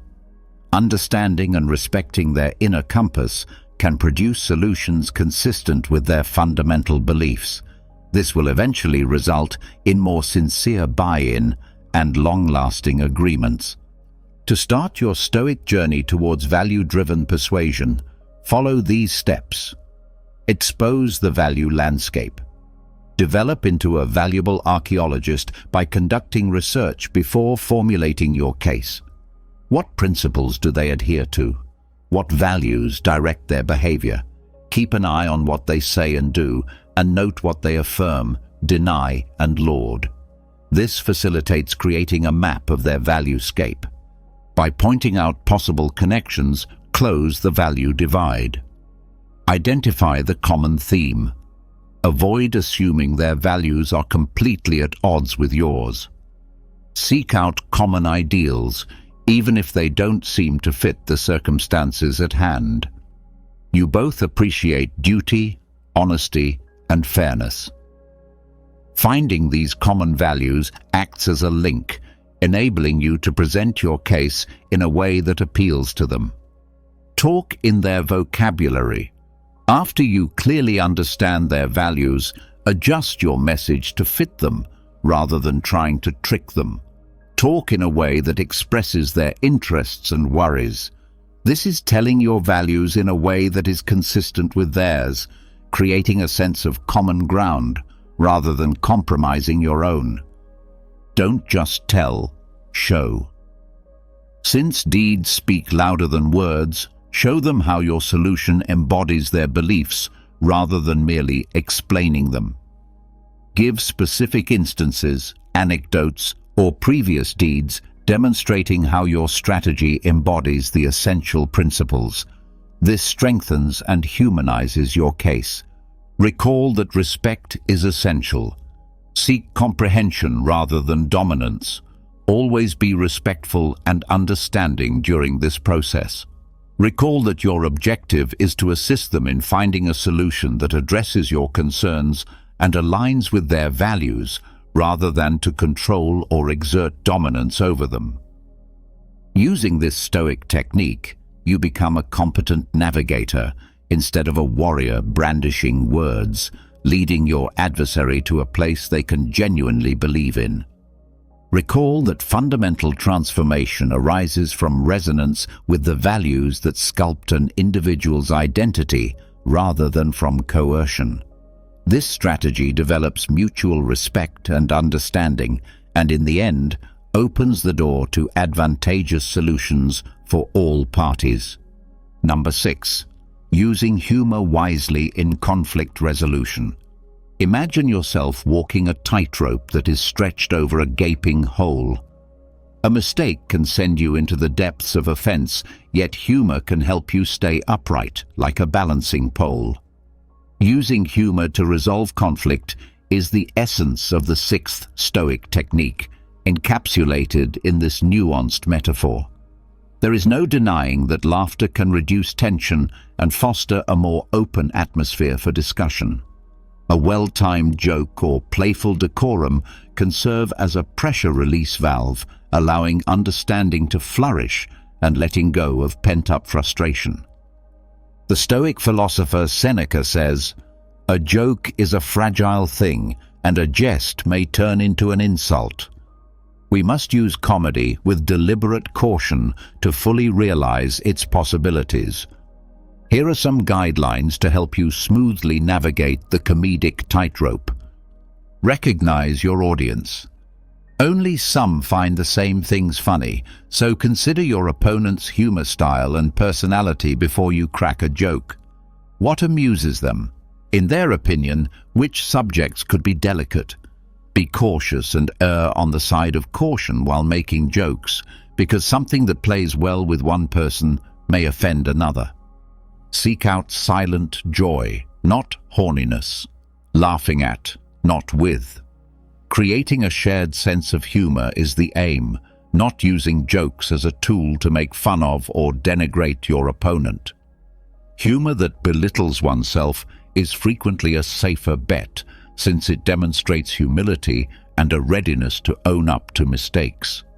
The timing is crucial. After reading the room, reread it. Humor can have disastrous results when misused. Before bringing in comedy, assess the situation's emotional intensity. It's better to wait until things have settled down. If the tension is still muscular, maintain calm and kindness. Keep insults and sarcasm at the door. Steer clear of jokes that make light of sensitive subjects, stereotypes, or personal assaults. Recall that building bridges, not burning them, is the aim. Comedy as an instrument, not a crutch. Please don't rely on comedy alone to end the argument. Although humor can be a helpful tool, it shouldn't replace sincere communication or dealing with critical issues. Don't expect it to be the miraculous fix. Use it sparingly to promote openness and lighten the atmosphere. Always err on the side of caution. When in doubt, it's better to avoid jokes entirely. To determine whether they're appropriate, recall that it's simpler to gain trust than to regain it following an error. Including comedy using these Stoic ideas Comedy may become an effective tool for rapport building, stress relief, and opening up more excellent room for conflict resolution rather than a dangerous tightrope walk. Recall that the power of laughter is in its capacity to unite rather than divide. When used appropriately, it can turn tense situations into chances for understanding and resolution. This might shock you. Number 7. Offer empathy. Empathy. Picture yourself on a rough mountain trail, staring over a gap at a fellow climber who seems to be going the other way. Their annoyance and rage crackle through the valley like a windstorm. Instead of hurling arguments across the vacuum, the Stoic approach would be to descend gradually, bridge the gap, and extend an understanding hand. This is the core of the 7th strategy, the Stoic principle of expressing empathy. Empathy is a valuable tool for resolving conflicts amicably, even during heated arguments, as Marcus Aurelius recommends. We can create genuine connections and open the door to a more fruitful conversation by acknowledging the other person's sentiments and validating their experiences. Here's how you develop this superpower of Stoicism. Change the perspective from me to them. See the world through their eyes. Try to comprehend the situation from their point of view rather than concentrating just on your own. What life events have influenced their emotions? What insecurities or concerns could be motivating them? This change in perspective encourages empathy and enables you to recognize their distinct reality. Pay attention to the above words. Listen to the words not spoken. It's essential to pay attention to both verbal and non-verbal cues when communicating with others. This includes things like body language, tone of voice, facial expressions, and spoken words. It is vital to comprehend the information being transmitted and react accordingly. These frequently disclose deeper feelings that their words may have obscured. Try to understand while actively listening without passing judgment. Recognize, don't pass judgment. Appreciate their emotions rather than their behavior. Even if you disagree with them, let them know you are aware of and sympathetic to their feelings. I understand why this situation is important to you, or it sounds like you're feeling frustrated, are phrases that can significantly increase trust and decrease defensiveness. Look for the hidden pain. Find the source of the disagreement. Anger and irritation are frequently the result of deeper emotional scars. Look into any potential sources of pain, fear, or insecurity for them. A deeper understanding makes it possible to address the underlying cause rather than simply the symptoms. It also builds empathy. Recall that gratitude is not agreement. Walk along with them, not in front of them. Showing empathy does not imply endorsing their behavior or sacrificing your moral principles. It's as simple as recognizing their viewpoint and establishing an environment encouraging sincere dialogue. You can handle the disagreement with dignity and understanding, even if you disagree. You create a bridge of understanding rather than merely a bridge across an abyss of conflict. When you adopt this Stoic concept of empathy, you put yourself in their position to connect rather than pass judgment, and there's hope for actual resolution in that connection, not only for the here and now, but also for how you deal with each other moving forward. So, come down from the mountain, reach out, and give the gift of empathy. Together, you might be taken on an unexpected excursion. Number 8. Embrace the art of compromise. Imagine yourself before a massive oak tree, its branches obstinately waving in the breeze. It could take a lot of force to get the oak to bend to your will, which could hurt the tree and you. A more prudent strategy that draws from Stoic philosophy is learning the art of compromise, bending and adapting to find a way for the wind and the oak to coexist peacefully.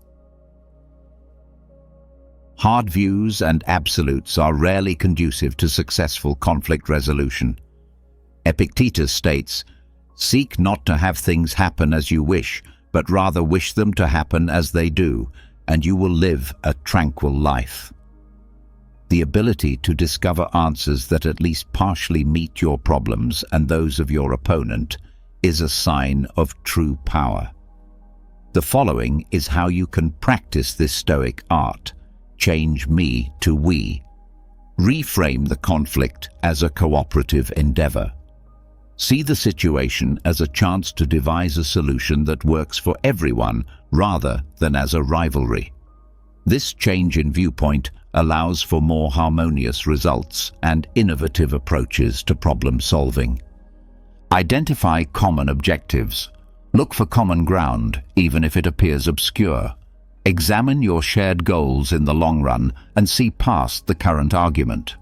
Maybe you both have the same values: fairness, respect, or a productive working environment. Finding these common objectives lays the groundwork for reaching a compromise. Set priorities and have the will to let go. Only some details matter equally. Only some features of the circumstances are worth dying for. Decide what is most important and be prepared to give in on less important things. This enables you to concentrate on identifying answers that deal with your main issues. Determine the win enough or win-win solution. Look for win-win solutions. Instead of focusing on a win for one party, try to find a solution where all parties feel their requirements are understood and somewhat met in the long term. This lessens animosity and promotes a feeling of justice. Recall that life is a journey rather than a destination. Patience and flexibility are key. Compromises are rarely a one-time thing. Be ready to review the agreement if something changes or new information becomes available. A durable compromise requires open communication and a readiness to change. Accepting the Stoic art of compromise keeps your demands and principles intact. Instead, you exhibit strength, adaptability, and a dedication to coming up with solutions that work for everyone.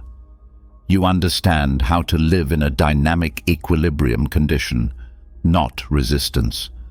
Like the wind and the oak, which benefits everyone by bringing about a more tranquil and harmonious outcome. Number 9. Seek external aid without shame.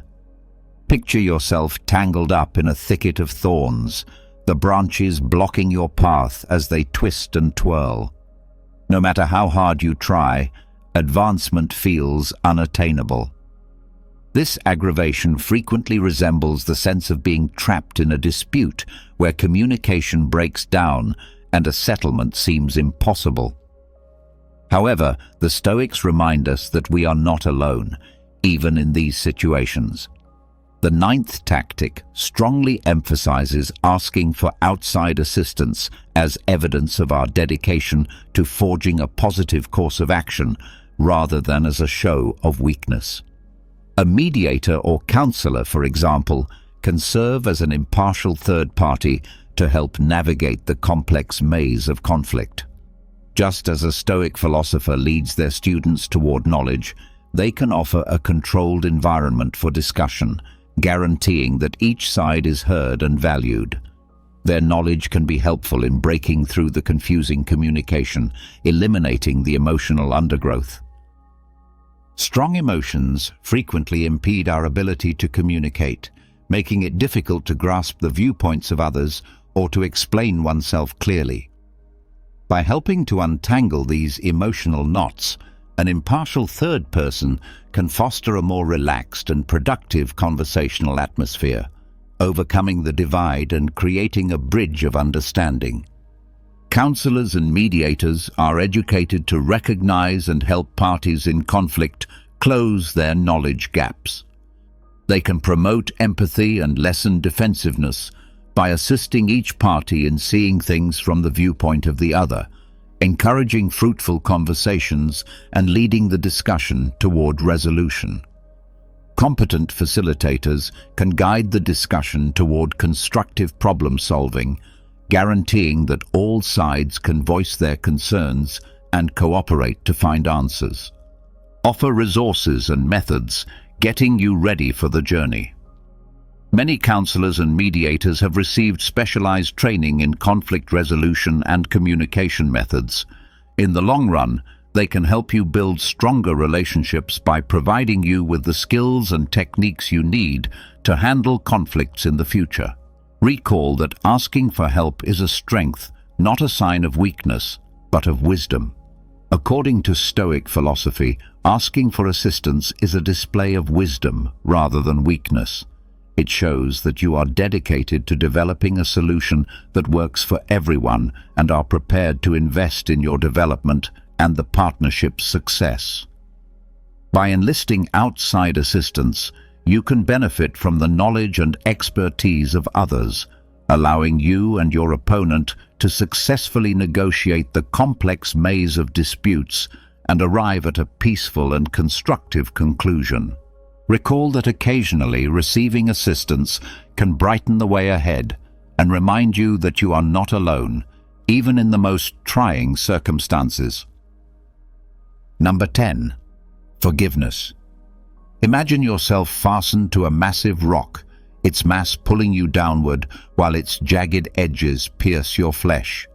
This weight, which keeps you stuck in the past and makes it difficult for you to go on, is the weight of resentment and unforgiveness. Forgiveness, a gift to oneself, is a potent tool the Stoic philosophy offers for releasing these bonds. Neither the past nor the other person's behavior is justified by forgiveness. We are reminded by Seneca that he who is revengeful lives with a wound always open. Instead, forgiveness is a deliberate decision to let go of the hurt feelings that keep you stuck so you can go on with more clarity and peace of mind. Here's how to start this self-liberating Stoic journey. Turn the attention from them to you. Acknowledge the effect on your health. More harm results from holding on to anger and resentment than from the other person. It drains your vitality, impairs your judgment, and makes it more difficult for you to be happy and at peace. You can take back control of your mental condition and put your well-being first when you choose forgiveness. Recognize the influence of perspective. Examine the circumstances more broadly. Forgiveness occasionally necessitates comprehending the background and intentions of the other person. This is admitting their shortcomings and vulnerabilities rather than justifying their actions. This change of viewpoint might increase empathy and lessen the situation's emotional impact. Let go, but remember, let go of the past, not the memories. Being forgiven does not include forgetting the past. Instead, it entails letting go of the bad feelings connected to it. Recall the lessons you've learned, but let go of the things weighing you down, like resentment and hatred. Engage in active forgiveness. Remember that forgiveness is a continuous process. Please make an effort to extend it. It's a journey that needs constant dedication. You can practice active forgiveness by consciously letting go of unfavorable feelings and thoughts whenever they surface. Techniques like journaling, mindfulness, and meditation can be helpful tools in this process. Keep in mind that forgiveness is yours, a present for you, not for them. Forgiveness is ultimately a gift you give to yourself. It frees you from the bonds of negativity and gives you more joy, calm, and emotional flexibility. Forgive yourself rather than wait for the other person to earn it. Accepting spiritual forgiveness allows you to change your present and create space for a better future. Rather than erase the past, you choose to walk the road of peace and self-compassion, releasing yourself from the bonds of bitterness and anger. Recall that showing forgiveness demonstrates your strength and dedication to your well-being, not weakness. Thus, exhale deeply, let go of the weight, and advance into a future offering more independence and inner serenity. Number 11. Growth from the ashes of conflict. Think of a phoenix that has undergone conflict and grown stronger and wiser. The spirit of the 11th Stoic strategy, using conflict as a catalyst for personal growth, is embodied in this potent metaphor. Remember Epictetus's advice, to make the best use of what is in your power and take the rest as fixed and beyond your control. Through introspection and self-evaluation, you can turn disagreement into a learning opportunity and a springboard for personal growth. Here's how to start this life-changing adventure. Adopt a learning attitude. See obstacles as opportunities. Change your mindset from perceiving conflict as a bad thing to perceiving it as an opportunity to develop and learn. Be open to analyzing your actions and inadequacies and approach the situation with an open mind. Make your excavation. Identify the underlying causes. Give careful thought to how you fit into the conflict. What made you react the way you did? Which principles or convictions was the situation at odds with? Which feelings became dominant, and how did they affect your actions? Sincerity is crucial in understanding your habits and triggers, so consider these questions carefully. Determine doable domains from contemplation to implementation. Don't let reflection get you down. Convert your observations into actionable suggestions for enhancement. Did you need help communicating effectively? Think about honing your active listening techniques. Were your feelings too strong? Investigate mindfulness practices to improve emotional control. Seek guidance and criticism. Learning from reliable mentors. Look for a loyal friend, therapist, or mentor who can encourage your personal development and provide unbiased input. Talking to a third party about your experiences and observations might help you see things differently and promote responsibility. Recall that growth is a procedure. The key is patience. Expect a gradual change. Personal development requires work and time. Remain dedicated to your continuous improvement. Recognize failures as teaching moments and rejoice in little accomplishments. Adopting this Stoic philosophy may turn disagreement from a harmful force into a powerful catalyst for self-discovery and constructive transformation. You are restored from the ashes and emerge from them more robust, wiser, and prepared to face obstacles head-on with poise and grit. Recall that you can learn and develop, and that even the most trying circumstances can serve as stepping stones to becoming the finest version of yourself. Number 12. Setting boundaries. Picture yourself with the waves gently crashing at your feet as you stand on a spotless beach. But hold on, someone is invading your personal space and upsetting you. Setting boundaries and defending your well-being and inner serenity are potent tools the 12th Stoic technique offers in this scenario, symbolizing the delicate balance of navigating interactions. It is not the event itself that troubles us, but our view of it. Epictetus reminds us, although we have no control over what others do, we influence how we react. By defining what we will and won't tolerate, we may safeguard ourselves against negativity and promote happier relationships by establishing clear boundaries. Here's how to apply this Stoic idea here in practice. Understand your inner guidance. Determine your requirements and values.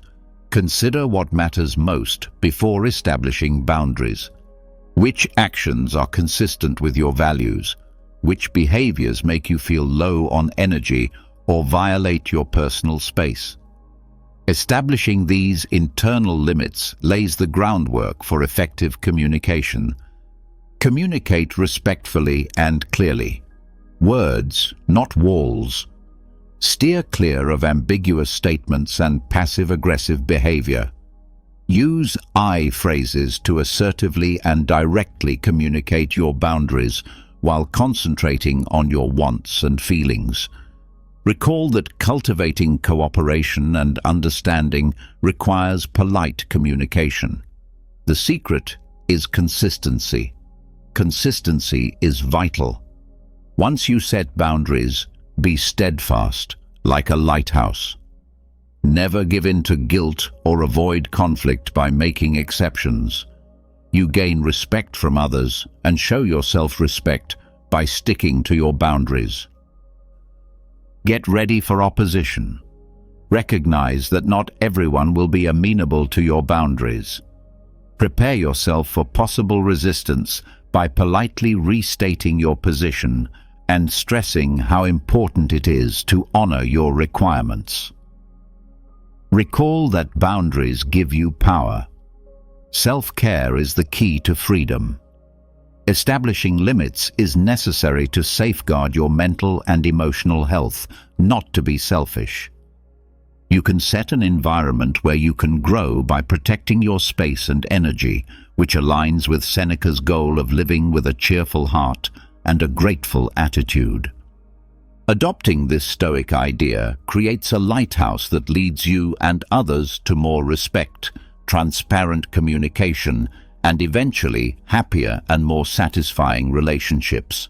Instead of building walls, recall that creating boundaries gives you the power to live a life full of inner freedom, respect, and tranquility.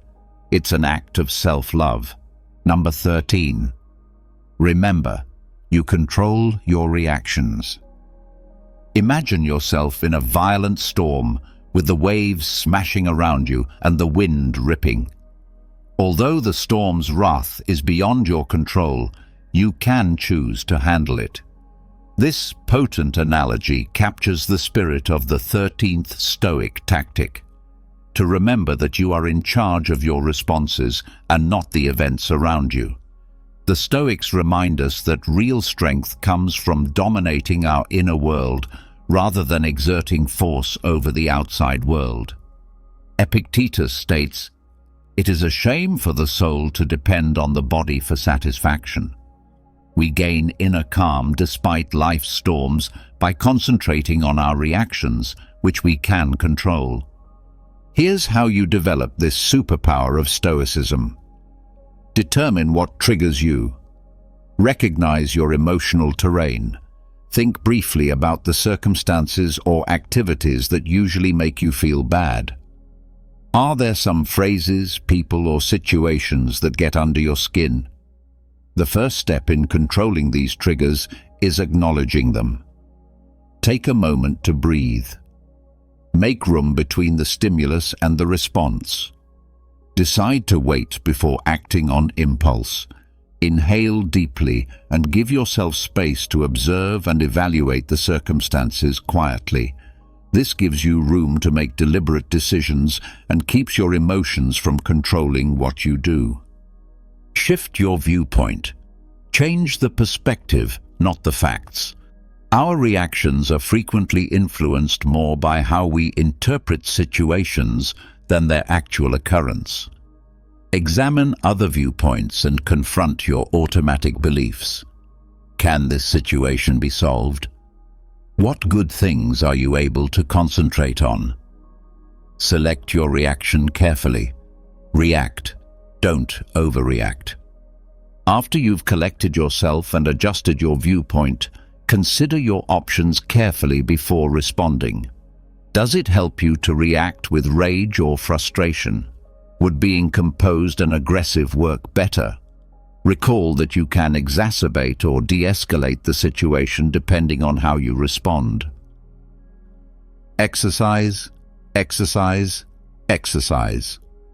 Learning to control your reactions is a process that takes time and effort, just like any other ability. It takes consistent practice. By experimenting with varied responses in challenging situations, you can progressively increase your emotional resilience and self-control. You do not become docile when you adopt this Stoic idea. You gain strength. You learn to ride out life's storms with courage and grace, discovering inner peace in conquering your reactions rather than trying to dominate the outside world. Recall that peaceful power over your thoughts and feelings is the genuine test of strength, not control from without. Thus, maintain your composure under pressure, make intelligent decisions, and face life's storms with the steadfast poise of a Stoic sage. These Stoic-inspired techniques can help you turn disagreement from a place of fighting into one of learning, understanding, and inner calm. Recall that the real triumph is not about defeating your opponent, but about controlling your feelings and becoming a stronger, more confident version of yourself. Have you ever been stopped by someone who just couldn't believe your age? Maybe they thought you were years, if not a decade, younger than you actually are. At first, it might seem like just a compliment. But what if I told you that looking younger than your age isn't just about good genes or skin care? It's a sign, an indicator of something much deeper, something hidden within your psychology, your mindset, and even your life choices. People who look younger often share distinct psychological traits, and today I'm about to reveal what they are. If you've ever been told you don't look your age, pay close attention because this might explain why. Before we begin, make sure to hit that like button and subscribe because I'll be sharing more eye-opening content like this and you don't want to miss out. 1. You have an unbreakable spirit. Have you ever noticed how some people go through the worst storms in life, yet still manage to look untouched by time? They face heartbreak, betrayals, financial struggles, and personal losses. But when you look at them, you'd never guess the battles they've fought. Their secret? An unbreakable spirit. Your mind controls your body more than you think. The weight of stress, anxiety, and emotional burdens doesn't just exist in your thoughts. It carves itself into your skin, your posture, and even the way you carry yourself. People who seem to defy aging are not just lucky. They have learned how to master their emotions instead of letting their emotions master them. They understand one of life's most brutal truths.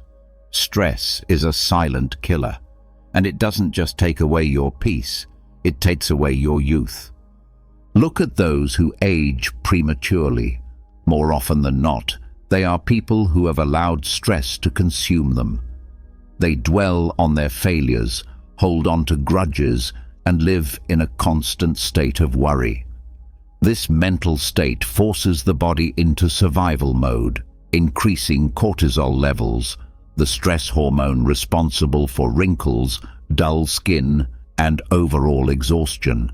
It doesn't just make you look older, it makes you feel older too. But then there are those who refuse to let stress dictate their lives. No matter what happens, they get back up. They take the blows, but they don't let the bruises remain. They have this deep-rooted resilience, a kind of mental toughness that keeps them from drowning in negativity. And guess what? Their faces reflect that strength. Their skin remains vibrant, their eyes stay full of life, and their presence radiates energy. If you've ever been told that you look younger than your age, ask yourself, are you someone who keeps moving forward despite hardships? Do you laugh in the face of adversity instead of letting it break you? If so, you may have cracked the ultimate secret to agelessness, not just in appearance, but in spirit. And if you haven't yet mastered this, the best time to start is now. Let go of what you cannot control. Find strength in your struggles. Refuse to be defeated, because while life will try to wear you down, Only you have the power to decide whether it leaves a mark on your soul or your face. 2. You embrace change instead of fearing it. Have you ever met someone who, despite their age, has this unstoppable energy, the kind that makes you question if time even affects them? They move through life with excitement, curiosity, and openness that seems almost childlike. These are the people who have discovered the ultimate key to staying young, embracing change instead of fearing it. Stubbornness is one of the fastest ways to age, mentally, emotionally, and physically. When people resist change, they trap themselves in cycles of stress, frustration, and stagnation. Their minds grow rigid, their habits repetitive, and their bodies begin to reflect the weight of their unwillingness to adapt. This resistance doesn't just affect their mood, it manifests in their posture, their expressions, and even the way they carry themselves. You've probably seen it: the frown lines, the stiffness, the energy of someone who is simply existing rather than truly living. Now think about those who seem ageless, even in their 50s, 60s, or beyond. They are the ones who don't let time define them. Instead of clinging to the past, they welcome new experiences. Instead of saying, "I'm too old for this," they say, "Why not?" They are lifelong learners, willing to grow, evolve, and try things outside of their comfort zone. This flexibility isn't just good for the soul, it's a powerful anti-aging weapon. Science backs this up. People who constantly learn new skills, explore different ideas, and remain socially and intellectually engaged maintain stronger brain function and healthier bodies. Their minds stay sharp and their spirits remain lively, which naturally reflects in their appearance. There's a certain glow to someone who embraces life with open arms. Their faces don't carry the heaviness of regret or the stiffness of resistance. Instead, they radiate a youthful energy that is undeniable. So if you ever wonder why some people look much older than they are, while others seem to defy time, look at their attitude toward change. Those who resist it age faster, both inside and out. But those who flow with life, who see every twist and turn as an adventure, remain youthful not just in looks, but in spirit. The truth is, aging isn't just about the passing of years. It's about how you respond to the changes that come with them. If you refuse to evolve, you will feel old long before your time. But if you embrace the unknown, stay curious, and never let yourself grow mentally stiff, you will carry an energy that makes people wonder, what's your secret? 3. Your mind is always curious. Have you ever met someone whose energy is so vibrant, so alive, that they seem untouched by time? They could be 40, 50, or even 60, yet they have the spark of someone half their age. What's their secret? It's not just good genetics or a fancy skincare routine. It's their curiosity. Most people assume that youth is only about how you look, but that's a lie. True youth starts in the mind. The moment you stop being curious, stop asking questions, stop learning, you start aging in ways that no anti-aging cream can fix. A dull mind leads to a dull body. People who let life become repetitive, who settle into routines without ever exploring new things, slowly lose the energy that once made them shine. You can see it in their posture, in their tired eyes, in the way they speak. They aren't living, they're simply existing. Now contrast that with someone who is endlessly curious. These are the people who never stop learning, who always want to know more about the world, about people, about themselves. They pick up new hobbies, ask deep questions, challenge their own thoughts, and see life as an adventure rather than a burden. Their minds stay sharp, and as a result, their bodies follow. Science backs this up. Mental stimulation keeps the brain active, reducing cognitive decline and even slowing down the aging process. But curiosity does more than just keep your mind fresh. It changes your entire energy. Have you ever noticed that people with youthful curiosity have a certain glow? Their eyes are brighter, their expressions are more animated, and they carry an aura of excitement. They don't see life as something that's slipping away. They see it as something to keep discovering.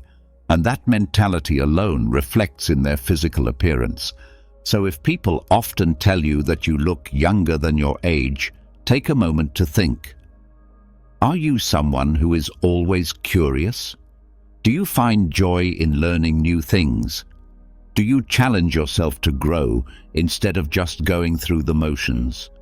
If the answer is yes, then you've unlocked one of the most powerful secrets to staying young. Because the truth is, youth isn't just about the years you've lived. It's about the fire in your mind. Keep that fire alive, and time will never truly catch up with you. 4. You express your emotions freely. Have you ever noticed how some people carry the weight of the world on their faces? Their eyes seem tired, their expressions hardened, and their presence feels heavy, as if life itself has worn them down. Now compare them to those who look younger than their age. Their faces are lighter, their eyes brighter, and there's a softness in the way they carry themselves. What's the difference? Emotional expression. Emotions are not meant to be locked away. When you suppress your feelings, whether it's sadness, anger, frustration, or even joy, you create an inner tension that your body absorbs. It builds up like poison, increasing stress levels, tightening your muscles, and manifesting as deep lines on your face. Years of unexpressed emotions don't just weigh down your mind, they physically alter your appearance. Think about someone who holds in their emotions all the time. They keep a straight face, never allowing themselves to fully laugh, cry, or speak their truth. Over time, this emotional suppression takes a toll. Stress hormones like cortisol rise, accelerating aging by damaging skin elasticity, draining energy, and even weakening the immune system. These are the people who look older than they are, not because of genetics, but because of the emotional weight they refuse to release. Now look at those who age gracefully, who look younger than their years. What do they have in common? They allow themselves to feel. When they're happy, they don't hold back their laughter. When they're sad, they don't pretend to be fine. They cry, they talk, they release. They are emotionally honest, and this honesty keeps them youthful. Their faces don't carry the tension of years of unspoken words or suppressed pain. Instead, they remain expressive, vibrant, and full of life. It's no surprise that cultures that encourage open emotional expression tend to have people who appear more youthful and energetic. Emotional release is a natural anti-aging tool, one that no expensive product can replace. Studies show that people who openly express emotions tend to have lower levels of stress and better overall health, both physically and mentally. So, if you've ever been told that you look younger than your age, it might not just be because of good skincare or genetics. It could be because you don't let emotions rot inside you. You speak, you laugh, you cry, and you release. And in doing so, you free yourself not just mentally but physically. Because the truth is, the face is a reflection of the soul, and those who let their emotions flow freely, they stay young, not just in appearance, but in spirit. 5. You surround yourself with positive energy. Have you ever walked into a room and immediately felt drained, as if the air itself was heavy? or spent time with someone who, after just a few minutes, left you feeling exhausted. That's because energy is contagious, whether it's positive or negative, and if you constantly expose yourself to negativity, it doesn't just affect your mind, it slowly wears down your body, making you age faster. The truth is, the people you surround yourself with have a direct impact on your youthfulness. If you're constantly around individuals who complain, criticize, or drain your energy with their pessimism, it physically takes a toll on you. Stress levels rise, your body tenses up, and over time you start carrying that negativity in your posture, your face, and even your health. You see it in people who seem far older than their actual age.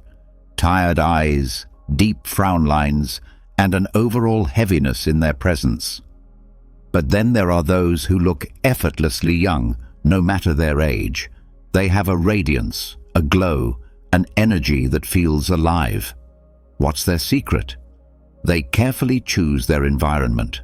They spend time with people who lift them up, who inspire them, who bring laughter instead of complaints.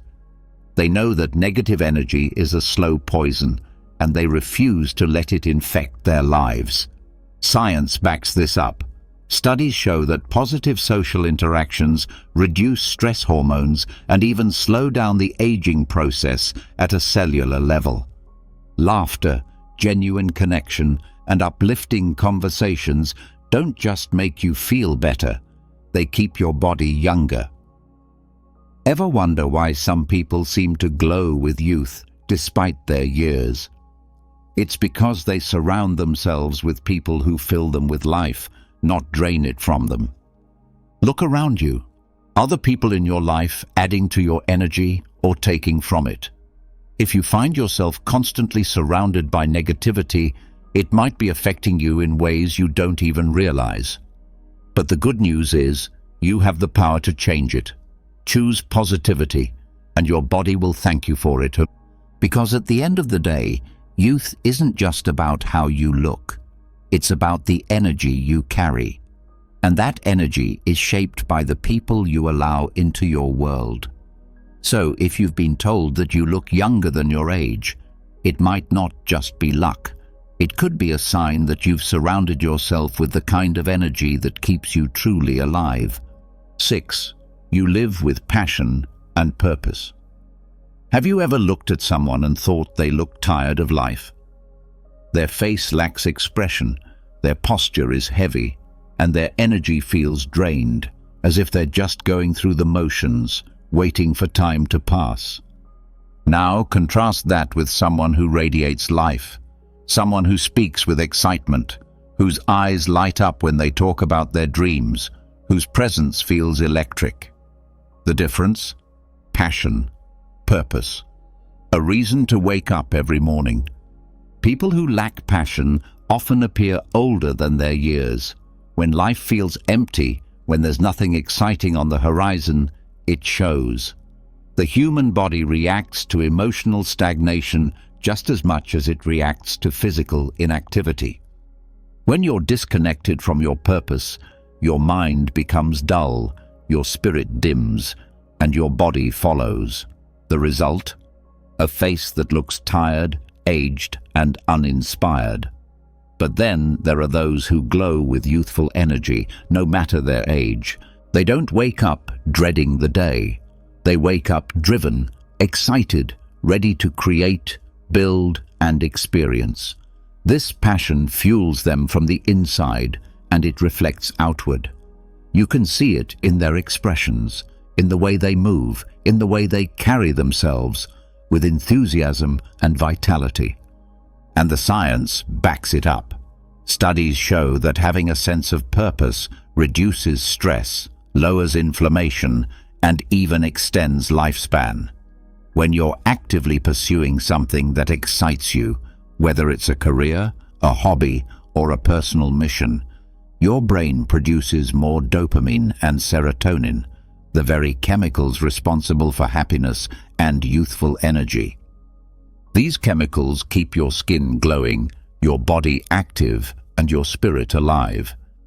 If you've been told you look younger than your age, it might not be just genetics. It could be because you have something that fuels your soul, something that gives you a reason to keep pushing forward with excitement. So ask yourself, are you just existing, or are you truly living? Because if you're lost in routine, uninspired and stagnant, it's not just your mind that suffers. Your body will show it too. But if you have passion, if you have a goal that ignites your spirit, you will carry an energy that defies age itself. Because in the end, youth isn't about how many years you've lived. It's about how alive you feel inside. And those who live with passion, they never truly grow old. 7. You let go of the past. Have you ever seen someone who carries the weight of their past on their face? Their eyes seem distant, their expression tired, as if they are trapped in memories they can't escape. The truth is, holding on to regret, resentment, or guilt doesn't just affect your mind, it physically changes you. It burdens your body, increases stress, and over time, it makes you age faster than you should. The past is heavy.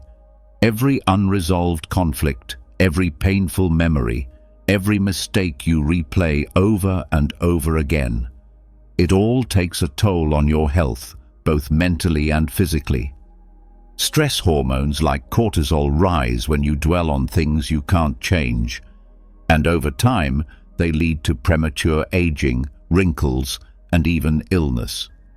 People who hold on to bitterness often develop a hardened, worn-out look, as if life itself has drained them. And in a way, it has.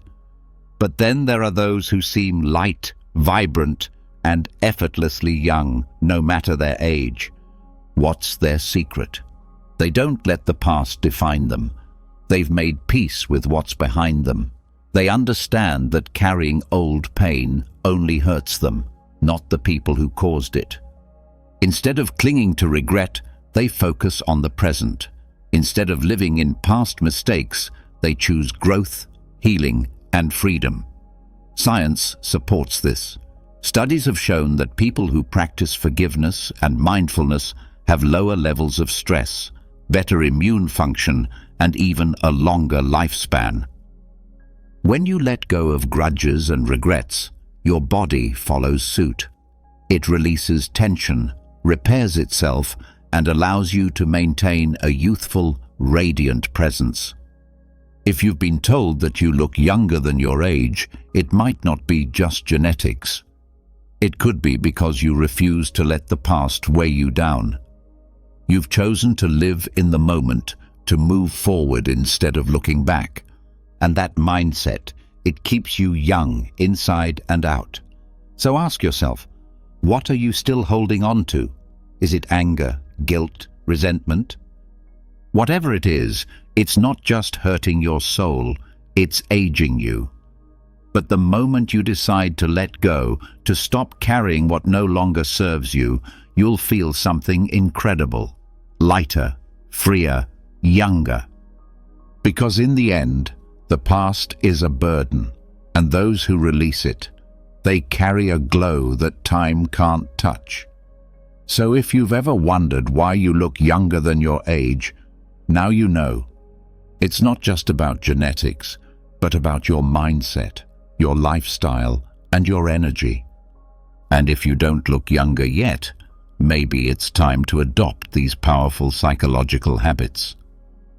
If you found this video insightful, don't forget to hit that like button and subscribe for more content that reveals the hidden truths about life and psychology. Share this with someone who always gets mistaken for being younger. They might find it just as fascinating as you did. And now, tell me in the comments, what's the craziest age mistake someone has made about you? I'd love to hear your stories. Stay youthful, stay powerful, and I'll see you in the next video. Have you ever experienced a moment of such intense anger that you felt completely out of control? Perhaps when someone said something hurtful or acted in a way that deeply upset you. Have there been days when even a simple glance or a passing remark made it feel as though the entire world was against you? In today's rapidly moving and pressure-filled world, it's incredibly easy to become overwhelmed by negative emotions, from minor irritations to full-blown rage. But is there truly a way to remain steady in the midst of emotional chaos? Is it possible to live a life of calm and composure, untouched by the actions or words of others? Can we really protect our inner peace from external disturbances? Stoicism, an ancient yet deeply relevant school of philosophy, offers profound and enduring wisdom for this very challenge. Thinkers like Marcus Aurelius, Epictetus, and Seneca endured unimaginable hardships, yet they managed to preserve a state of inner calm by embracing the principles of Stoic thought. Today, we'll delve into 7 practical approaches designed not just to help you manage your emotions, but to truly master them, to gain unwavering control over your inner world. What I'm about to share goes far beyond theoretical musings. These are timeless lessons drawn from the depths of Stoic philosophy, carefully transformed into practical insights that you can apply immediately. So I encourage you to stay with me throughout this journey, because even embracing just one of these approaches can lead to a powerful and immediate shift in your life. Let's begin by talking about the idea of embracing willingness in life. One of the foundational principles of Stoicism that leads to deep inner tranquility is the practice of fully accepting whatever life brings our way. Now, this doesn't mean we have to enjoy every situation or agree with everything that happens. Instead, it calls us to meet each circumstance with openness and a lack of resistance. Marcus Aurelius, in his Meditations, encourages us to accept the things to which fate binds us and to love the people fate connects us with, but to do so wholeheartedly and sincerely. This type of acceptance is essential for breaking the cycle of anger and frustration. Picture yourself performing a mundane task like washing the dishes. If you do it begrudgingly, each plate becomes a source of resentment. But if you engage in the task with a willing spirit and a sense of gratitude, even this simple act becomes peaceful. Epictetus, in his discourses, teaches us not to wish for events to happen as we want them to, but to want them to happen as they do. Because in doing so, life begins to flow more harmoniously. This is the essence of willingness, moving with the current of life rather than resisting it. Practically speaking, this mindset can shift how we respond to uncomfortable moments. Imagine being stuck in traffic. If you allow yourself to dwell in irritation over the delay, your frustration only grows. But if you view the situation as an opportunity to listen to an audiobook, a favorite podcast, or to simply reflect, you instantly take back control over your experience. When we begin to accept life as it is, stress loses its grip on us. A critical part of developing willingness is clarifying our purpose. Instead of chasing fleeting desires or short-term goals, we can focus on a higher vision, a guiding purpose that informs all our actions. Ask yourself, what is the life I am striving to build? What vision am I aligning with? Unlike personal ambitions that might bring momentary satisfaction, a true vision encompasses the entirety of your being. When you live with a grand, meaningful purpose, each action becomes voluntary. You understand that even the hard or unpleasant moments are contributing to something greater. You're no longer just reacting, you're choosing. Think about the difference between doing something out of obligation versus doing something from the heart. If you're meeting a deadline at work under pressure, the task can feel heavy. But when you volunteer to help someone or support a cause you believe in, Even the most difficult tasks feel fulfilling. The action may be the same, but the intention transforms your experience. I choose to do this becomes your sanctuary. I have to do this becomes your torment. Try applying this perspective to your daily life. When someone says something offensive, you face a fork in the road. You can let that comment dictate your emotions and lash out in anger, or you can see it as a moment to practice acceptance and inner strength. Remind yourself, this person is acting according to their own character, but I choose not to let it disturb my own. Accepting life's circumstances as they unfold does not mean giving up on self-improvement or letting go of the drive to better your circumstances. Rather, it means recognizing that while some things are beyond your control, your response is always within your power. This understanding is incredibly freeing. It reduces stress and empowers you to focus your energy where it matters most. For instance, if you're criticized at work, you can take it as a personal attack, or you can see it as an opportunity for growth. Your peace of mind isn't determined by what happens to you, but by how you interpret and respond to it. Embracing willingness is a process. It doesn't happen overnight. Start small. Accept when you make a mistake. Welcome life's little challenges as opportunities to strengthen your character. Learn to greet inconveniences with calm and patience. As you gradually develop this mindset, you'll find that anger has less power over you. External circumstances won't shake you as easily. Instead, you'll discover a growing, quiet power within yourself, the kind of power that allows you to live life by your own design. Now let's talk about the second principle, the importance of stopping the habit of judging others. Have you ever paused to reflect on why it's so easy to feel annoyed, frustrated, or angry with the people around you? It often comes down to a simple truth. We are constantly judging others. Think about how many times a day you tell yourself that someone is rude, selfish, slow, or untrustworthy. These judgments don't just affect how we view others, they create emotional turmoil within us. From a Stoic perspective, letting go of judgment is one of the most effective ways to free ourselves from unnecessary emotional suffering. Humans naturally interpret the world through their own subjective lens. When someone acts in a way that doesn't align with our expectations, our instinct is to label them, to assign blame, fault, or flaw. Let's say someone is driving slowly in front of you. The first thought might be that they're being thoughtless or stupid. But what if they're a new driver? Or what if they're driving carefully because they have children in the car? The reality is that external events do not dictate our emotions. It's our interpretation that does. Judging others adds an unnecessary emotional burden. These judgments aren't just passing thoughts, they are seeds that grow into frustration, anger, and resentment. Take, for example, a coworker who often arrives late. If your judgment is that they're lazy or inconsiderate, your irritation will build with each passing day. But if you take a moment to consider that they might be caring for someone who's unwell or facing struggles you don't know about, your attitude softens.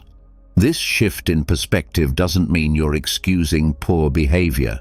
It means you're choosing not to let it rob you of your peace. You begin to see that judging others does more harm to you than to the person being judged. By releasing the need to label others, you unburden your mind and heart. When we stop judging, we open the door to greater compassion, not just for others, but for ourselves as well. Stoicism teaches us that we can't control other people's actions, but we can always choose how we respond. When we judge less and understand more, we create space for patience, empathy, and emotional resilience. This doesn't mean abandoning discernment or allowing others to walk over you. It means stepping back from the reflex to immediately categorize someone as good or bad based on a single action. People are complex, just like you. Everyone has struggles, insecurities, and reasons behind their behavior. Ultimately, letting go of judgment is about choosing peace over irritation. It's about freeing yourself from the emotional chains that come with trying to control or define others. When you stop judging, you stop absorbing unnecessary negativity. And in that space of neutrality, you find clarity, calm, and strength. Stay with me as we continue exploring more powerful Stoic practices that can transform not only your emotional world, but your entire life. These teachings aren't just about philosophy. They're about creating a life of stability, depth, and enduring inner peace. Stoicism doesn't instruct us to ignore our problems. It teaches us to see them with greater clarity and understanding. Marcus Aurelius wisely observed that we always possess the option of withholding our opinion. There is never a true necessity to become agitated or to disturb your inner peace over matters beyond your control.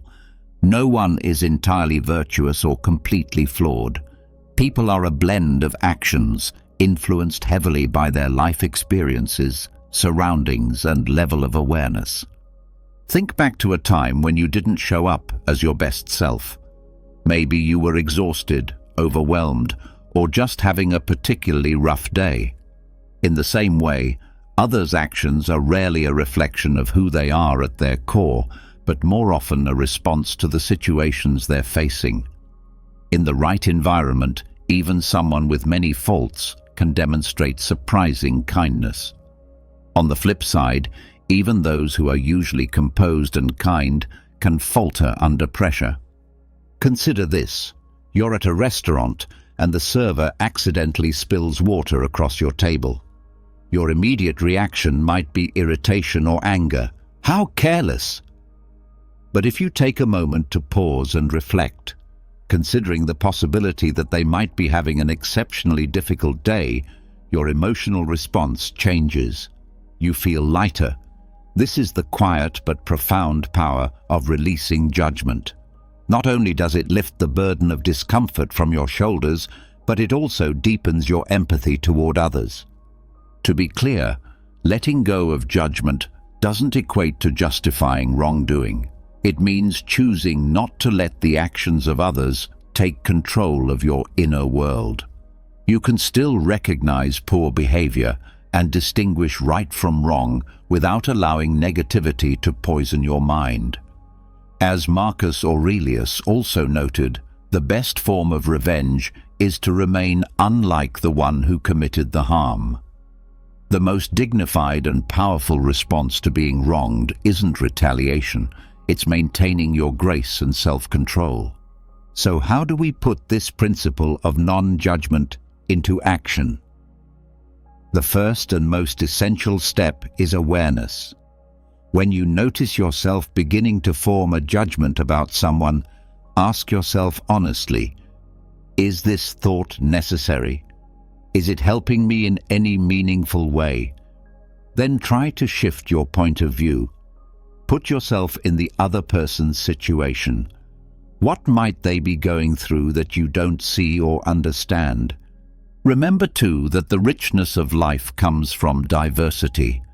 The fact that someone behaves, thinks, or reacts differently than you doesn't automatically make them wrong. It simply makes them different. And not every difference needs to be analyzed or emotionally charged. Often, it's not worth your energy or your peace. Letting go of judgment is ultimately about freeing yourself from carrying unnecessary emotional burdens. It's about learning to release the weight of irritation and resentment. The next time someone gets under your skin, pause, breathe deeply, and ask yourself honestly, is this emotional reaction really worth it? You'll begin to notice that by choosing empathy and perspective over assumption and judgment, you not only become more compassionate toward others, but also extend greater kindness to yourself. In the end, ask yourself this fundamental question: do I want to cling to my anger, or do I want to live with freedom and peace? The answer lies within your control. When you release the habit of judging others, you naturally begin to loosen your grip on the desire to control. This opens your eyes to a powerful truth. Much of the tension and disappointment in life comes from our expectation that others should behave according to our preferences. But life doesn't function on our terms. People, with all their complexities and unique circumstances, act based on their own motivations, many of which we may never fully comprehend. This brings up a deeper question. Is control truly the path to peace? Or does peace arise when we let go of the need to control? This question strikes at the very heart of Stoic philosophy.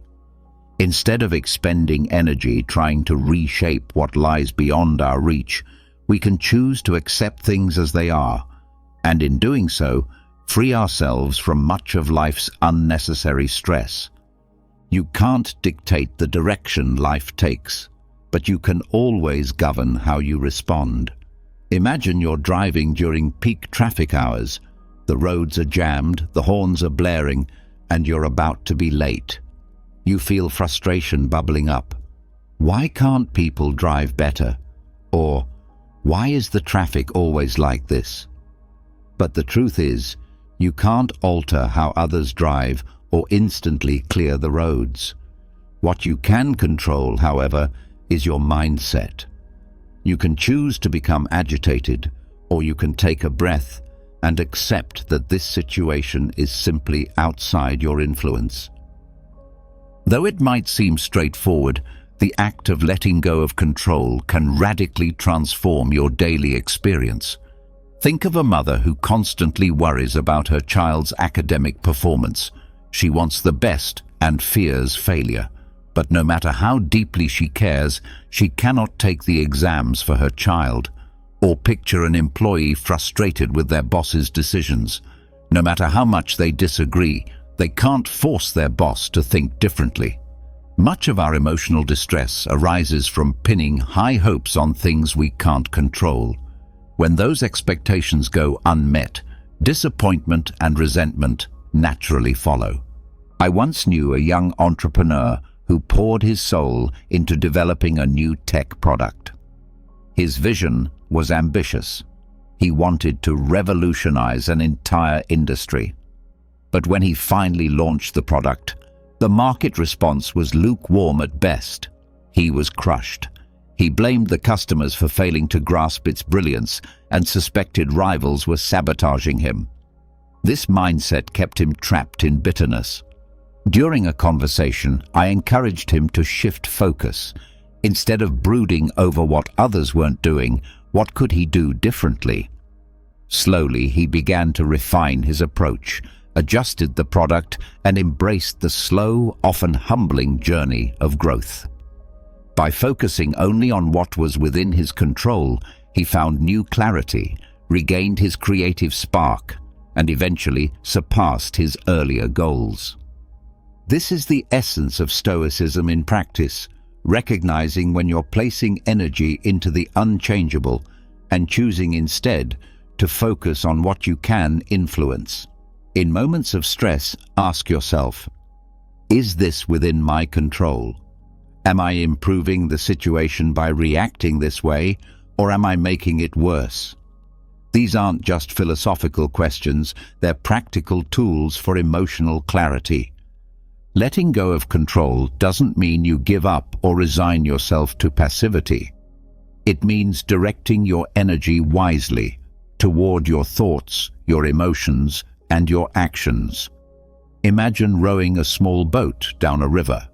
You can't stop the current, but you can learn to steer with precision, adjusting to the flow and moving forward with ease. A valuable Stoic practice for this mindset is premeditatio malorum, the premeditation of adversity. Each morning, spend a moment imagining potential setbacks, a delayed train, a cancelled meeting, a friend letting you down.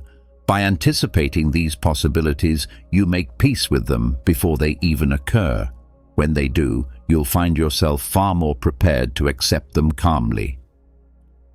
Letting go of control isn't a weakness. It's an extraordinary act of strength. It's a form of freedom. When you stop clinging to what you can't hold, you create space for peace, creativity, and inner power. Begin with small steps. Resist the urge to argue someone into agreeing with you. Stop replaying the past. Stop grasping for guarantees in life. Life is like a river, always flowing, often unpredictable. But when you learn to stop resisting and instead navigate with grace, you discover that peace isn't something you need to chase. It's something you create, moment by moment, choice by choice. When people don't act the way we expect them to, it's easy to feel upset or disappointed. But have you ever paused to wonder why we even expect perfection from others or the world around us? According to Stoic philosophy, this expectation of perfection is not only unrealistic, but also a major source of emotional suffering. The idea that everything should go according to our standards is an illusion, and by recognizing this, we begin to free ourselves from the negative emotions that arise when reality doesn't meet our demands. Reflect on your experiences. Have you ever been let down because a coworker didn't do their part, causing setbacks in your own work? Or maybe you felt hurt when someone close to you didn't keep a promise or said something unkind. These situations are not rare, yet we often react with the assumption that people should be flawless. But is that a fair expectation? The Stoic philosopher Epictetus teaches that it's not the events themselves that disturb us, but rather our judgments about those events. Our anger and frustration don't come from what people do, but from how we choose to view their actions. The world is naturally messy, unpredictable, and flawed. It was never meant to function according to our preferences. Trying to mold it to our will only leads to suffering. Let's consider a specific case. Imagine you spent days preparing for a vital presentation. You gave it your all, but right before it began, the colleague in charge of the supporting materials made some critical mistakes or left out important content. The initial reaction might be overwhelming frustration. You might think, how could they be so careless after all my effort? But from a Stoic viewpoint, this reaction doesn't serve you. The mistake has already happened, and blaming someone else only increases your distress. A more empowering response would be to ask, what can I do right now to make the best of this situation? Accepting that people make mistakes allows you to stay calm and think clearly, which in turn helps you find better solutions. Stoicism teaches that our focus should remain on what we can control. Marcus Aurelius, the Stoic emperor, advised that we begin each day by reminding ourselves we will likely encounter rudeness, ingratitude, arrogance, betrayal, hostility, and selfishness. These aren't exceptions to the rule, they are part of life. He explained that such behaviors stem from ignorance, from a lack of understanding about what is truly good or bad. By anticipating these imperfections, we mentally prepare ourselves to respond with patience and strength. This isn't about being negative, it's about being realistic and equipping ourselves emotionally to handle life's unpredictability. Embracing the world's imperfections can also change the way we handle everyday conflicts. When someone fails to keep a promise, Rather than immediately feeling betrayed, you can remind yourself that everyone is fighting battles you can't see. If you're feeling misunderstood, resist the urge to become defensive. Instead, calmly try to clarify your thoughts.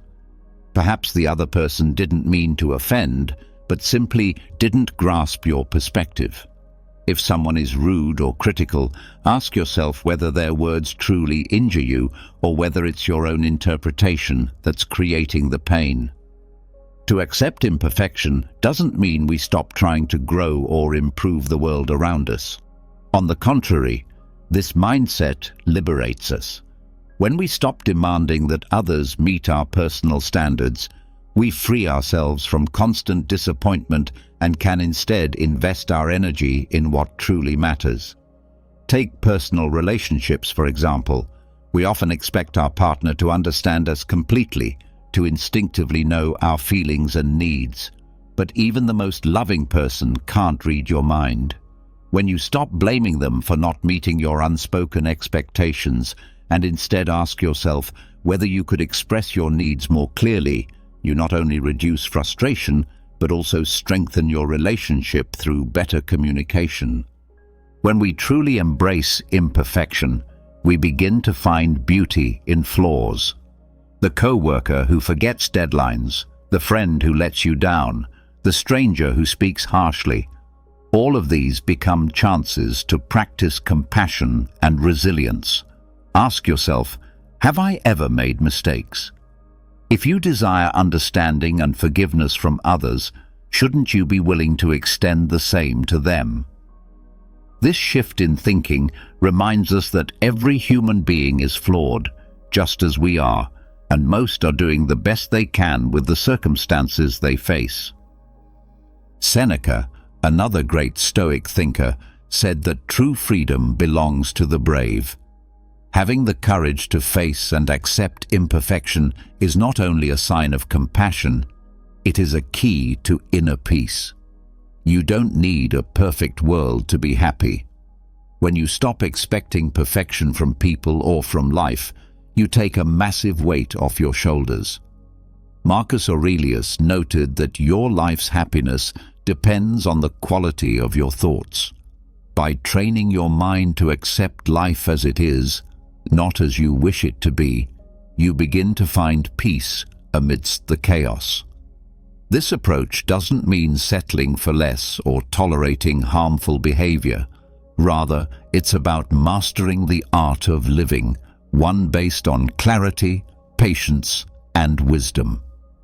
As we start to accept the world's flaws, we arrive at a deeper realization. The way we feel about life's events is not dictated by the events themselves, but by our internal responses. This leads us to an even more personal challenge, learning to take responsibility for our emotions. The outside world is full of disorder, and people will often fail to meet our expectations. Things will rarely go exactly as we plan, but must these things shake us to our core? Accepting life's external imperfections is one part of the equation. The more difficult and more rewarding part is learning to regulate how we respond emotionally to what happens around us. This brings up a vital question. Who really controls your feelings? You or the circumstances you encounter? Stoic philosophy urges us to confront this truth head-on.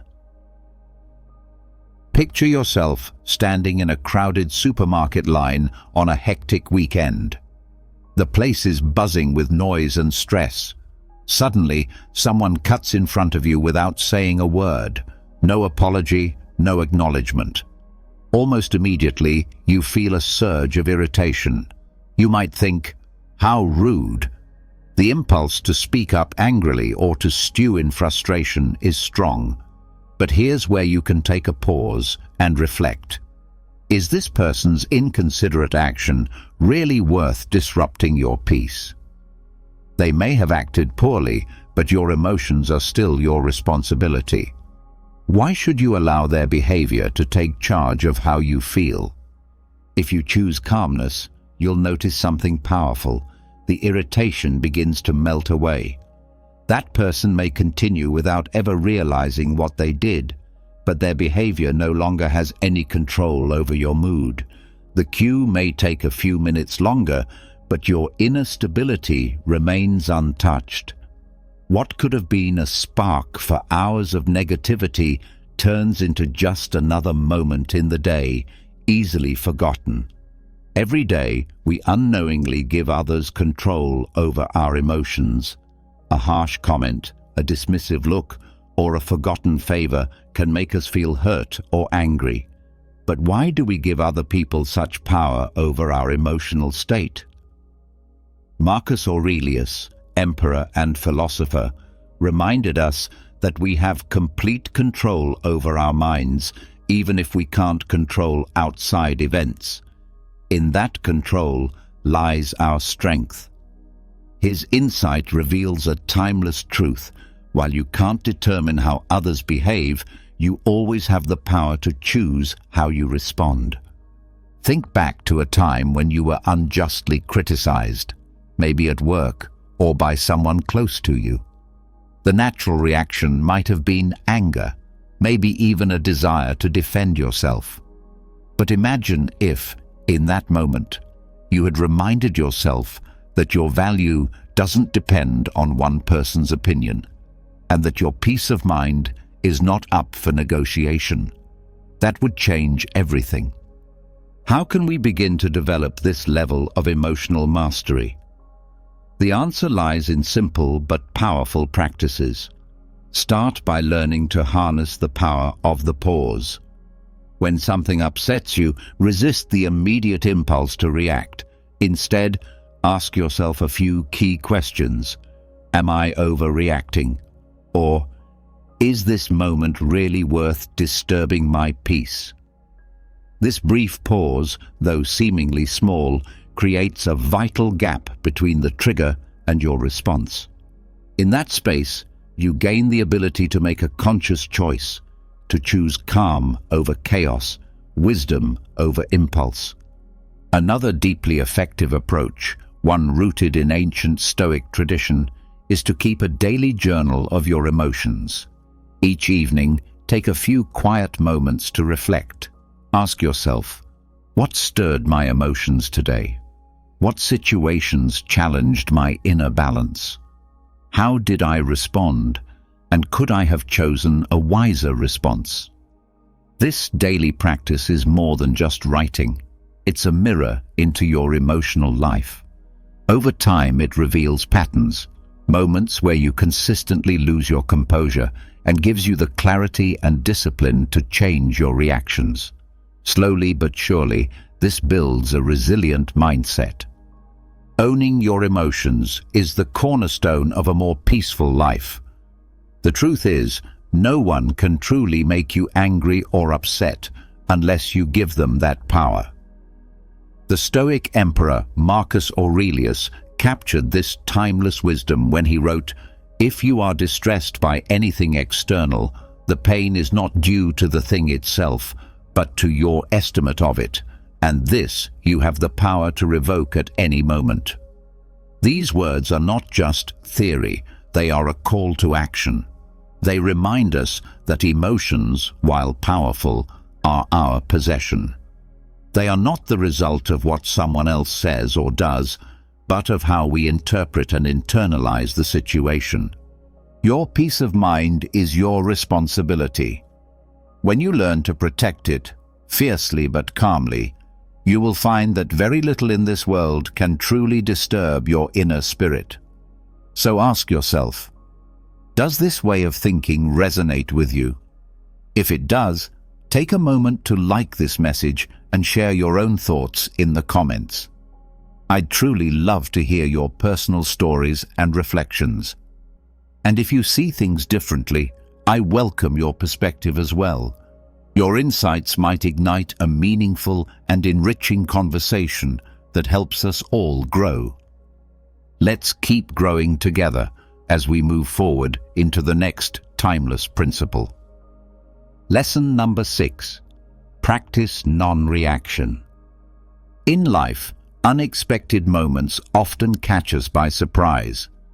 A colleague might publicly criticize you during a meeting, leaving you stunned and embarrassed. A stranger may rudely cut in front of you in a line you've been patiently standing in.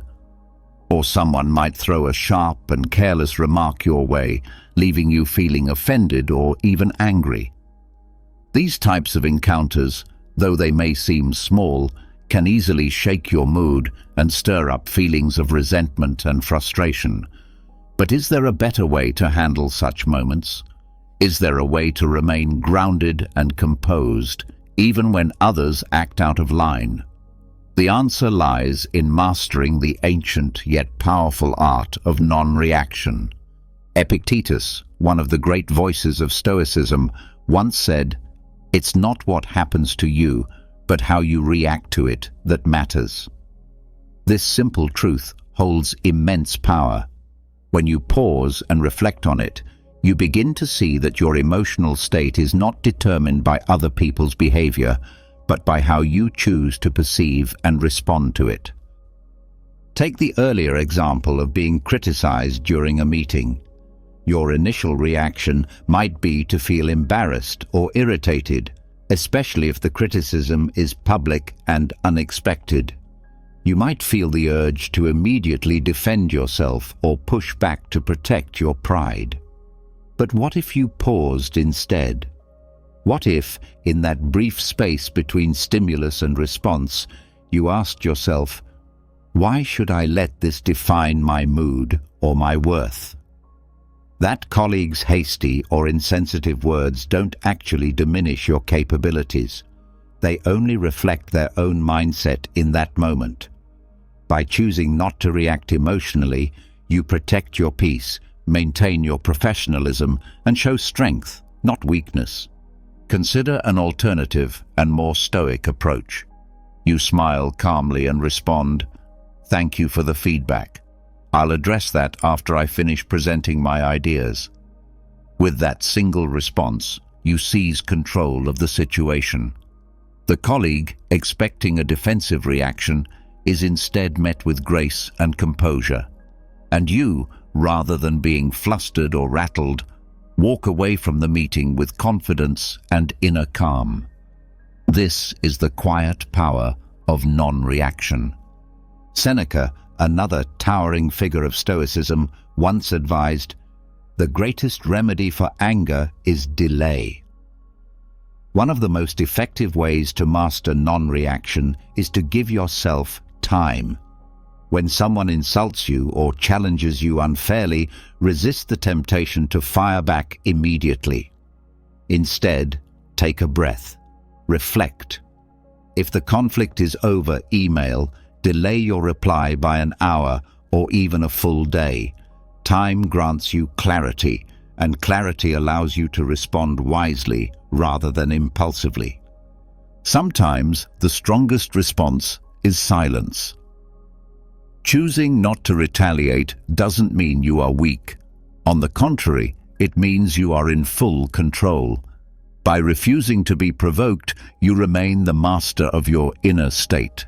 There's a wise old saying, "If a donkey kicks you and you kick back, you're both donkeys." This humorous yet profound parable teaches that reacting to negativity with more negativity only pulls you down to the same level. But when you rise above it, when you choose not to engage, you preserve your dignity and your peace. Picture a heated argument. Each word adds fuel to the fire, but then imagine one person stops speaking. They no longer react. Eventually the flames die down. Without fuel, anger cannot survive. The one who steps back from the conflict emerges not as weak, but as wise. They have chosen peace over pride and have protected their emotional balance. Take a moment to reflect. When was the last time you lost your temper over something that in hindsight was trivial? Was the anger worth it? If you could return to that moment, would you respond differently? These are powerful questions that invite us to become more self-aware and more in control of ourselves. Marcus Aurelius captured it best when he wrote, "If you are distressed by anything external, the pain is not due to the thing itself, but to your estimate of it, and this you have the power to revoke at any moment." This wisdom isn't abstract, it's practical. It means that even in the chaos of life, you always have the power to reclaim your peace. Mastering non-reaction doesn't mean you accept mistreatment or remain passive in the face of injustice. It means you become discerning, choosing where your energy is best spent and refusing to waste it on meaningless provocation. By embracing non-reaction, you gain emotional mastery. You protect your peace. You develop a strong, grounded soul that cannot be easily shaken by outside forces. Remind yourself every day, you cannot control the actions of others, but you can always control your response. In a world full of noise, calmness, silence, and an unshaken heart are your greatest strengths. This is the essence of Stoicism. Now, let's explore the next vital teaching. Lesson number 7. Find joy in selflessness. As we learn to stay calm and resist the urge to react hastily to the world around us, something remarkable begins to happen. Our inner world begins to lighten. The burdens we once carried, anger, irritation, resentment, begin to lift. The things that used to trigger us now feel like minor ripples in the vast river of life. And in that space where bitterness used to reside, something new and beautiful takes root. A quiet, radiant joy. The joy of understanding, of compassion, and of giving without expectation. As our hearts soften and open, we make room for empathy and love. We begin to see that sometimes the most powerful way to protect our peace is to simply forgive, to let go, to offer kindness even when it is not returned. This is not weakness, it is transcendence. It is the mind finding clarity and the heart expanding to embrace others, even those who fall short. Marcus Aurelius beautifully reminds us in his writings that when we wake in the morning, we should take a moment to reflect on the privilege of being alive, to think, to experience joy, and to love. These are gifts that each new day provides. These simple yet profound words serve as a gentle reminder of the blessings life offers us. Every morning is an opportunity to love, to help others, and to live with a heart that is more open and receptive than it was the day before. Through the lens of Marcus Aurelius, forgiveness is not something distant or difficult to attain. It is simply an awareness that helping others brings joy, not just to them, but also to ourselves. I recall a story about a friend who worked in a highly stressful environment where he was frequently criticized, sometimes unfairly, by his colleagues. Instead of responding with anger or frustration, he chose to pause and reflect. He asked himself, "Are they going through something that I don't know about?" One day, he learned that a colleague who had been particularly critical was facing severe financial struggles. This revelation changed his entire perspective. Rather than retaliating, he chose to remain silent, to listen, and even offered help when he could. Over time, this approach not only improved their relationship, but also created a more positive and less tense atmosphere in the workplace. The same principle can be applied to our family lives. Minor disagreements in families often have the potential to escalate into major arguments. Imagine having a relative who constantly criticizes you, no matter what you do. Their words might hurt deeply, but it's important to remember that their criticism often comes from their own insecurities or struggles, rather than from a genuine desire to hurt you. When you understand this, it becomes much easier to disarm your own anger. Choosing forgiveness doesn't mean you accept wrongdoing. It means you choose not to let it dictate how you feel or control your emotional state. Anger frequently arises from our expectations of others. We expect people to behave according to our standards, but life is inherently imperfect. Everyone carries unseen burdens, and recognizing this fact allows us to let go of our expectations. Once these expectations fade, there is no longer a reason for anger to take root. The beauty of forgiveness is that it not only helps us move beyond anger, but also brings a deep sense of joy and relief. Reflect for a moment. Can you recall a time when you helped someone without expecting anything in return?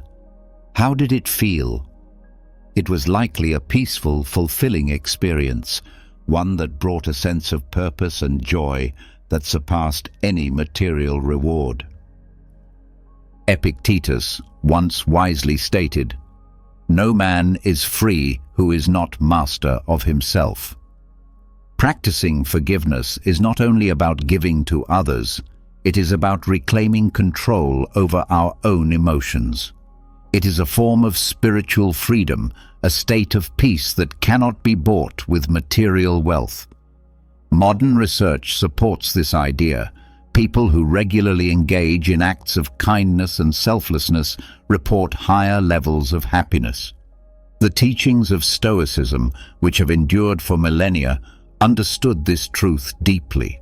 Forgiveness is not merely a moral virtue, it is a path to a fuller, more meaningful life. Take a moment to ask yourself, can I see this situation from the other person's perspective? What might be driving their behavior? These questions, when practiced regularly, can help ease discomfort and foster understanding. When was the last time you helped someone without expecting anything in return? How did it make you feel?